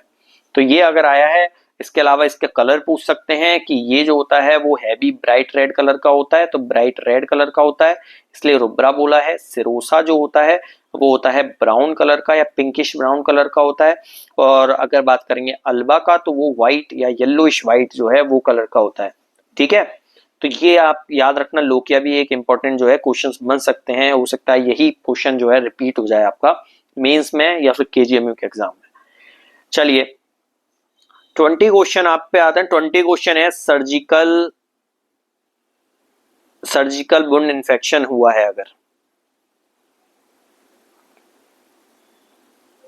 तो उसका शायद साइन एंड सिम्टम्स पहले पूछे गए हैं कि साइन एंड सिम्टम्स क्या होंगे। तो बच्चे अगर इसमें ऑप्शन में रेडनेस, इसमें स्वेलिंग दी गई है तो ये बिल्कुल सही चला जाएगा, या फिर पेन दिया गया है इसमें कि पेन जो है इंक्रीज हो जाएगा, और या फिर दी गई है वार्मथ, क्या वार्मथ दी गई है तो वो बिल्कुल जो है सही होगा। उसके अलावा और क्या हो सकता है, तो डिस्चार्ज होता है इस साइड से। तो जो ये सारे ऑप्शन हैं, तो अगर आपसे पूछा वुंड साइड पे क्या हुआ होगा तो ये ऑप्शन बिल्कुल सही चला जाएंगे कि पहला कौन सा होगा, redness, swelling, pain, warmth and discharge, ये सब चीजें जो है देखने को मिलती हैं। तो इस आधार पे आप अपना आंसर देख सकते हैं। लेकिन अगर आपसे पूछा जाए सिस्टेमेटिक या सिस्टेमिक साइन कौन से होंगे, तो आपको याद रखना है कि अगर फीवर ऑप्शन में होगा तो सिस्टेमिक साइन में ये जाएगा, उसके साथ चिल्स भी। ठीक है, तो आगे अगर भविष्य में क्वेश्चन बनता है सिस्टेमिक साइन के ऊपर तो आपको ये याद रखना है। ठीक है, तो आपके ये 20 क्वेश्चंस हो गए हैं। ठीक है, चलिए और आगे देखते हैं। ठीक है बच्चे, तो आगे बढ़ने से पहले हम कुछ क्वेश्चंस नॉन नर्सिंग के जो रह गए थे उनको करा देते हैं, जो कमेंट सेक्शन में आपने पूछे हुए हैं। ठीक है, तो जैसे आपने बताया है कि एडजेक्टिव में टॉल एक आया था, तो हाँ बिल्कुल एडजेक्टिव होगा, टॉल एक एडजेक्टिव है, ये बिल्कुल आंसर टॉल ही जाएगा इसका। उसके अलावा ये कोई किसी ने पूछा है, शिखा कुशवाहा, इन्होंने पूछा है ब्रिटिश गवर्नमेंट ने जिन क्रांतिकारियों को फांसी दी उनमें सबसे युवा क्रांतिकारी कौन थे? तो बिल्कुल खुदीराम अगर बोस हैं ऑप्शन में तो बिल्कुल वही जाएगा आंसर, खुदीराम बोस जो है वही थे। तो ये अगर आप ये करके आए हैं तो बिल्कुल सही है। अच्छा, पैसिव वॉइस पूछा है, ए टीचर टीचेस इंग्लिश, तो बच्चे ए टीचर टीचेस होगा पहली बात तो, उसमें अगर आपके पेपर में टीचेस होगा इंग्लिश, और इसका अगर पैसिव वॉइस हम बनाएंगे तो पैसिव वॉइस इसका हो जाएगा कि इंग्लिश। ठीक है, तो इसका पैसिव वॉइस क्या होगा, तो हम क्या करेंगे, सबसे पहले हम ऑब्जेक्ट जो होता है उसको लेके आते हैं आगे, तो English is taught, third form लगाएंगे। ठीक है, TAUGHT, taught by a teacher. तो ये शायद आपका जो है, अगर ये क्वेश्चन है जो ये बोल रहे हैं तो आपका आंसर जो है ये होने वाला है। ठीक है, उसके बाद हाँ यही शायद क्वेश्चन पूछा गया है। उसके बाद आपने बोला है वेयर आर यू गोइंग, ये था तो बिल्कुल यही हमने पढ़ाया था। अच्छा, इंडस रिवर पाकिस्तान से पहले कौन से स्टेट से होकर गुजरती है, तो ये हमने बताया कि किससे, जम्मू JNK या जम्मू कश्मीर जो है उसका आंसर जाएगा, क्योंकि इंडस रिवर की बात करें तो वो चाइना से निकलती है, चाइना से निकल के लद्दाख में जाती है हमारे, और लद्दाख से निकल के JNK में जाती है, और JNK से फिर पाकिस्तान में चली जाती है। ठीक है, तो ये रिवर शायद आया था, इंडस रिवर पूछा है तो आपका। ठीक है, ठीक है बच्चों, तो इंडस रिवर का यही होगा। हालांकि जम्मू एंड कश्मीर अभी क्या है, स्टेट तो नहीं है, लद्दाख भी नहीं है, बट आंसर इसका जम्मू कश्मीर ही जाएगा। ये जम्मू जो भी है आपका, शायद किसी ने तो डाले थे, ऑप्शंस भी डाले हैं किसी ने, जम्मू कश्मीर डाला है ना ऑप्शन में, तो हाँ वही कुछ है, वही आंसर जाएगा इसका बच्चे अगर ये है तो। उसके अलावा और क्या दिया गया है, उसके अलावा ये PQ में अच्छा ऑप्शन था, क्यू का हल्का सा इरेज था। ठीक है, ठीक है, आपका अगर बिल्कुल हमने जो मिरर इमेज बताई थी वो बिल्कुल सही जाएगी, वही आपका आंसर होगा। तो ये अगर ये क्वेश्चन आया है तो 2000 रुपये सिंपल इंटरेस्ट, तो बच्चे 1000 की जगह 2000 लिख देंगे वहां पे, बाकी सेम जो है आंसर हो जाएगा इसका। अच्छा, ये क्वेश्चन देखिए, रमेश राहुल से टॉल है, राहुल सुरेश से टॉल है, तो सबसे स्मॉल कौन है? तो ये क्वेश्चन एक शायद पूछा गया है, तो देखो रमेश अगर राहुल से टॉल है तो बच्चे इसमें स्मॉल कौन हुआ, राहुल हो गया। ठीक है, और ये टॉल हो गया। उसके बाद दूसरा स्टेटमेंट क्या दिया गया है कि राहुल सुरेश से टॉल है, तो बच्चे राहुल इसमें क्या हो गया, टॉल हो गया, और सुरेश इसमें स्मॉल हो गया, तो सुरेश जो है सबसे स्मॉल है। तो ये ऐसे करके आप आंसर सॉल्व कर सकते थे। अच्छा, कोई बोल रहे हैं कि दो ऑप्शन सेम ऑप्शन दिया गया है या गलत है, एनवायरमेंट से बनने वाले वर्ड्स चूज करना था, सारे ऑप्शंस करेक्ट थे। तो बच्चे अगर ऐसा है कि सारे ऑप्शंस करेक्ट हैं तो वो क्वेश्चन शायद हटा दिया जाएगा या सबको बराबर मार्क्स मिलेंगे, उसके जैसा कि शायद KGMU एग्जाम में हुआ था। बट अगर पर वो ये कि अगर हो सकता है कि वो सही हो ऑप्शन, तो आप बताइए कमेंट सेक्शन में कि क्या है, आपको भी लगता है कि कुछ गलत है। एक किसी ने पूछा कैट क्या है, तो कैट अच्छा नाउन है या नहीं है, तो बिल्कुल नाउन है, कैट जो नाउन करके आए हैं बिल्कुल ऑप्शन सही होगा इसका। अच्छा, एक ऑप्शन एक डाला है 5x + 2 = 3x + 8, ये क्वेश्चन था, तो अगर ये क्वेश्चन था तो 5x - 3x = 8 - 2 हो जाएगा, और 2x बराबर आ जाएगा 6 और x बराबर 3 जो है आपका आंसर चला जाएगा अगर ये क्वेश्चन था। तो ये बिल्कुल जैसा भी क्वेश्चन था आप बिल्कुल याद रखना, तो उस हिसाब से आंसर बन जाता है, उसमें कोई दिक्कत नहीं है। ये मैथ और रीजनिंग के ऐसे क्वेश्चन है, अगर आपने टेक्निक सही लगाई तो आपका बिल्कुल आंसर सही गया होगा। एक कोई पूछ रहा है 3 जमीन के ऊपर उगते हैं, 4 जमीन के अंदर, क्लैरिटी लॉजिक सही होगा। पता नहीं बच्चे ऐसा कोई क्वेश्चन आया है नहीं आया है, ठीक है, अगर आया है तो बताइए और कमेंट करके बताइए, फिर जाके देखते हैं कि ऐसा कुछ क्वेश्चन आया है कि ब्लड रिलेशन वाला एक, अच्छा ब्लड रिलेशन वाला जो क्वेश्चन था वो क्या था क्वेश्चन, वो यहाँ से पता चला है कि ब्लड रिलेशन में ये था कि एक लड़की की फोटो की तरफ इशारा कर, एक लड़की फोटो की तरफ इशारा करते हुए कहती है कि ये मेरी मम्मी के पिता के इकलौता लड़का है। तो देखो बच्चे, ये आपको बताया भी गया था कि एक लड़की है तो उसको ये वाली मतलब जनरेशन वाइज बांट लो, ठीक है। तो ये जो गर्ल है जो हम जिसकी बात कर रहे हैं उसकी माँ की बात हुई है सबसे पहले, तो उसकी माँ जो है इससे ऊपर हो जाएगी, तो इसके ऊपर वाली जनरेशन में हो जाएगी, तो उसकी मदर, ठीक है।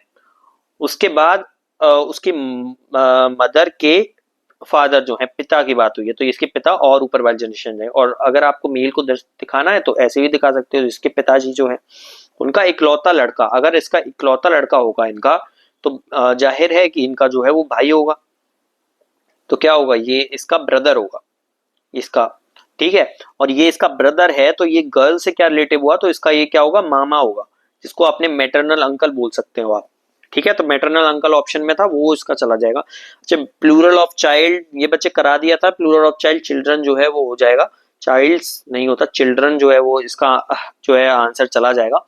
तो जो ऐसे करके आए हैं वो बिल्कुल मेरे को लगता है कि नॉन नर्सिंग के तो सारे क्वेश्चंस हमने करा दिए हैं, पहली वीडियोस भी आप देख सकते हैं, नहीं देखा है उसमें करीब 35 33 ऐसे कुछ क्वेश्चन कराए हैं, बाकी बचे कुछ क्वेश्चन अभी हो गए हैं। चलिए अभी देखते हैं नर्सिंग के कुछ और क्वेश्चंस हैं जो बताए गए हैं, उनको भी सॉल्व करा देते हैं जल्दी से।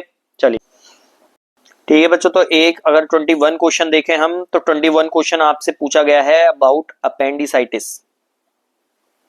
अपेंडिसाइटिस की शायद लोकेशन आपसे पूछी गई है, तो इसका आंसर तो आपका सीधा सीधा चला जाएगा कि राइट लोअर क्वाड्रेंट जो है वो होता है, कि वहां पर आपको पेन देखने को मिलेगा। अपेंडिसाइटिस के बारे में जिनको नहीं पता है वो बता दें कि अपेंडिसाइटिस अपेंडिक्स में इन्फ्लामेशन को बोलते हैं अपेंडिसाइटिस, और वहां पर होता क्या है, तो वहां पर जनरलाइज पेरी अम्बलाइकल, ठीक है, पेरी अम्बलाइकल एब्डोमिनल पेन देखने को मिलता है। और साइट आपको बता दी कहां देखने को मिलता है। अच्छा क्वेश्चंस और क्या बनते हैं इसमें, इसमें क्वेश्चन बनते हैं मैकबर्नीज पॉइंट, ठीक है।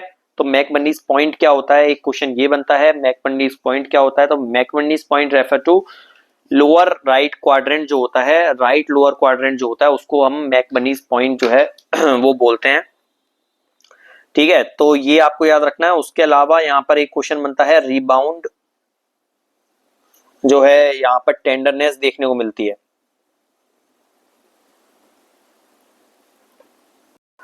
ठीक है। तो अगर आप समझो मैकबर्नीज पॉइंट के बारे में, तो मैकबर्नीज पॉइंट होता है ये, अगर आपका है तो यहाँ पर अगर मान लीजिए आपकी अम्बलाइकस है तो अम्बलाइकस से 2/3 इधर आएंगे, यहाँ पर मैकबर्नीज पॉइंट होता है, इधर 1/3 बचेगा, ठीक है। तो ये बात अब थोड़ी याद रखना, अपेंडिसाइटिस पढ़ना ये इंपॉर्टेंट है क्वेश्चन। अच्छा 22 आपका क्वेश्चन दिया गया है, और 22 क्वेश्चन कौन सा दिया गया है कि प्रेगनेंसी मेंटेनेंस हार्मोन कौन सा होता है, ठीक है। तो बच्चे दिया गया है आपसे प्रेगनेंसी मेंटेन करने वाला हार्मोन,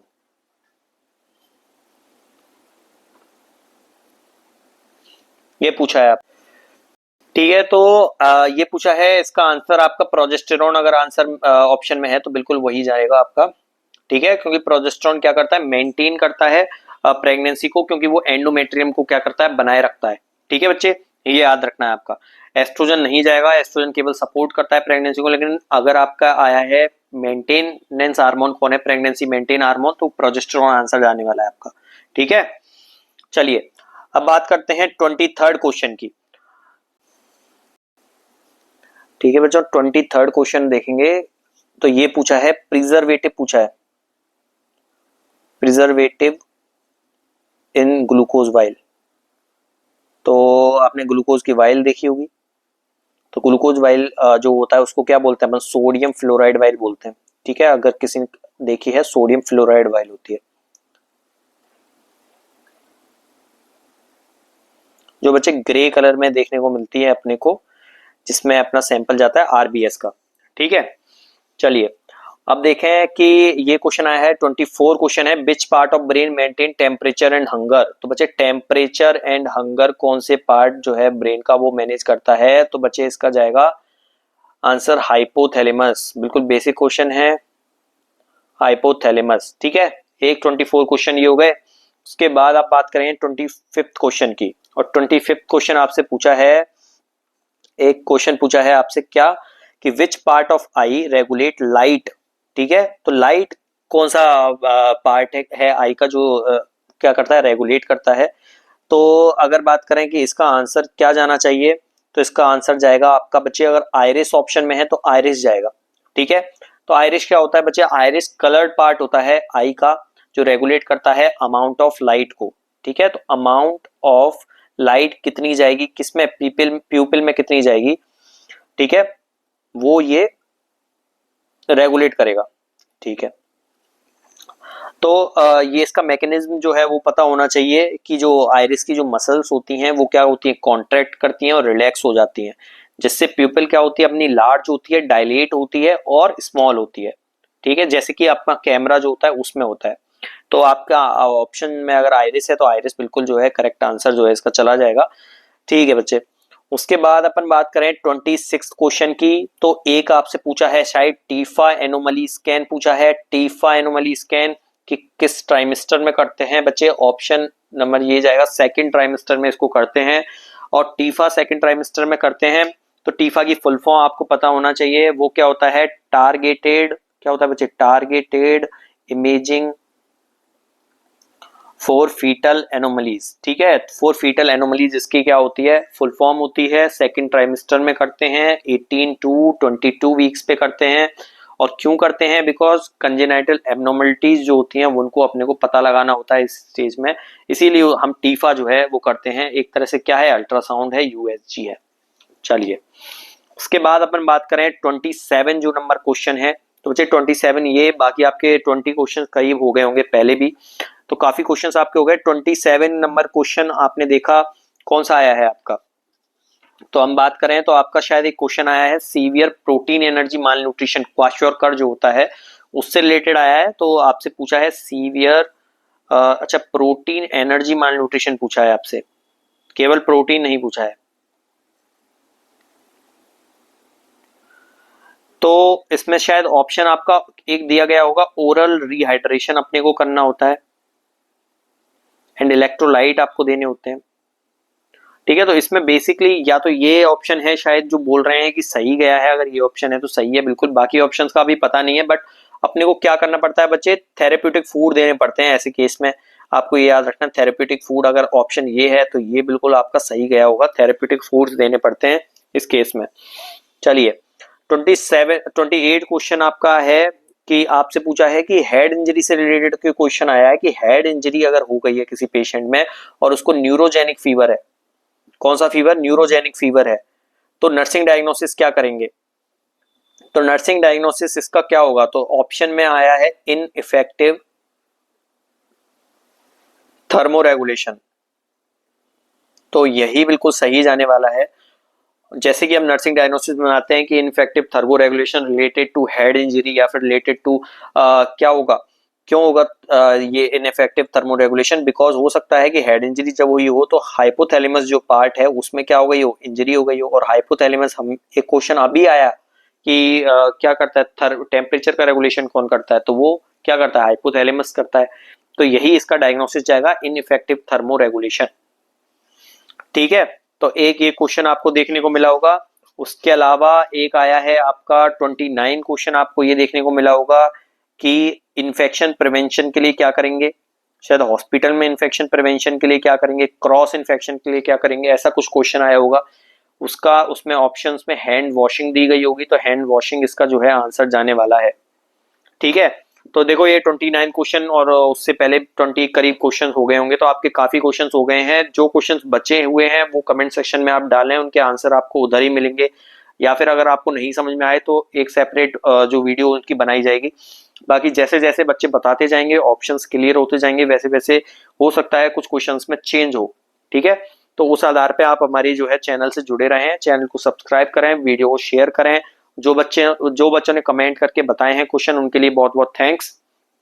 ठीक है, और आई होप आपका पेपर सबका बहुत अच्छा हुआ हो। आपको बस करना क्या है, कमेंट सेक्शन में अपने मार्क्स जितने बन रहे हैं इसको देखकर आप बताइए कितने मार्क्स आपके आ सकते हैं। उस आधार पे हम आपको जल्दी से जल्दी इस पेपर की कट ऑफ बताई जाएगी। बाकी बच्चे इसका बिल्कुल जो है पेपर है आप भूल जाइए अब कुछ दिन इसको, और अपने नॉर्थ सेट का एग्जाम आने वाला है उसकी भी तैयारी चालू कीजिए। उसका भी डिटेल जो सॉल्यूशन है इसी चैनल पर आपको मिलेगा। ठीक है, तो ज्यादा से ज्यादा शेयर करो इस चैनल को और बिल्कुल सब्सक्राइब करके रखो ताकि आपको बिल्कुल डिटेल एनालिसिस मिले। प्लस अगर कोई भी नोटिफिकेशन आता है, ठीक है, तो वो आप इस चैनल पे बिल्कुल मिल जाएगा आपको। इसके अलावा हम यहाँ पर पी आर यादव का सॉल्यूशन कराते हैं। पी आर यादव जो वॉल्यूम सेकंड है, जो एमसीक्यू वाली है, और लेटेस्ट जो 5th एडिशन है उसका सॉल्यूशन कराते हैं। उसमें अगर कोई क्वेश्चन गलत है उसका आंसर भी सही दिया जाता है। उसके अलावा एक एक ऑप्शन को समझाया जाता है। ऐसा ही नहीं है कि हम केवल ऑप्शन बता देते हैं कि आंसर क्या होगा। देखो बच्चों, पी आर यादव आपकी बेसिक बुक है। हम क्या करते हैं कि इसी में से क्वेश्चन, देखो आप अगर आरएमएल का एग्जाम देखोगे तो इसी में से क्वेश्चन आए। तो केजीएमयू को टारगेट करने करके हमने एक ये सीरीज चालू की पी आर यादव वाली, जिसमें हम एक एक ऑप्शन के इर्द गिर्द क्या हो सकता है, क्या क्वेश्चंस बन सकते हैं, पूरे टॉपिक को समझाते हैं। तो अगर आपको देखनी है तो हमारे चैनल्स पर है, वो अभी 5-5 शायद वीडियोस हो चुकी हैं, वो आप देखें और आपको अच्छा लगता है तो फॉलो करें उन वीडियोस को। ठीक है, तो धन्यवाद, best of luck and all the best for your exam north set के लिए और इसके मेंस के लिए, और आई होप आप सबका इसमें सिलेक्शन हो जाए। ठीक है, धन्यवाद।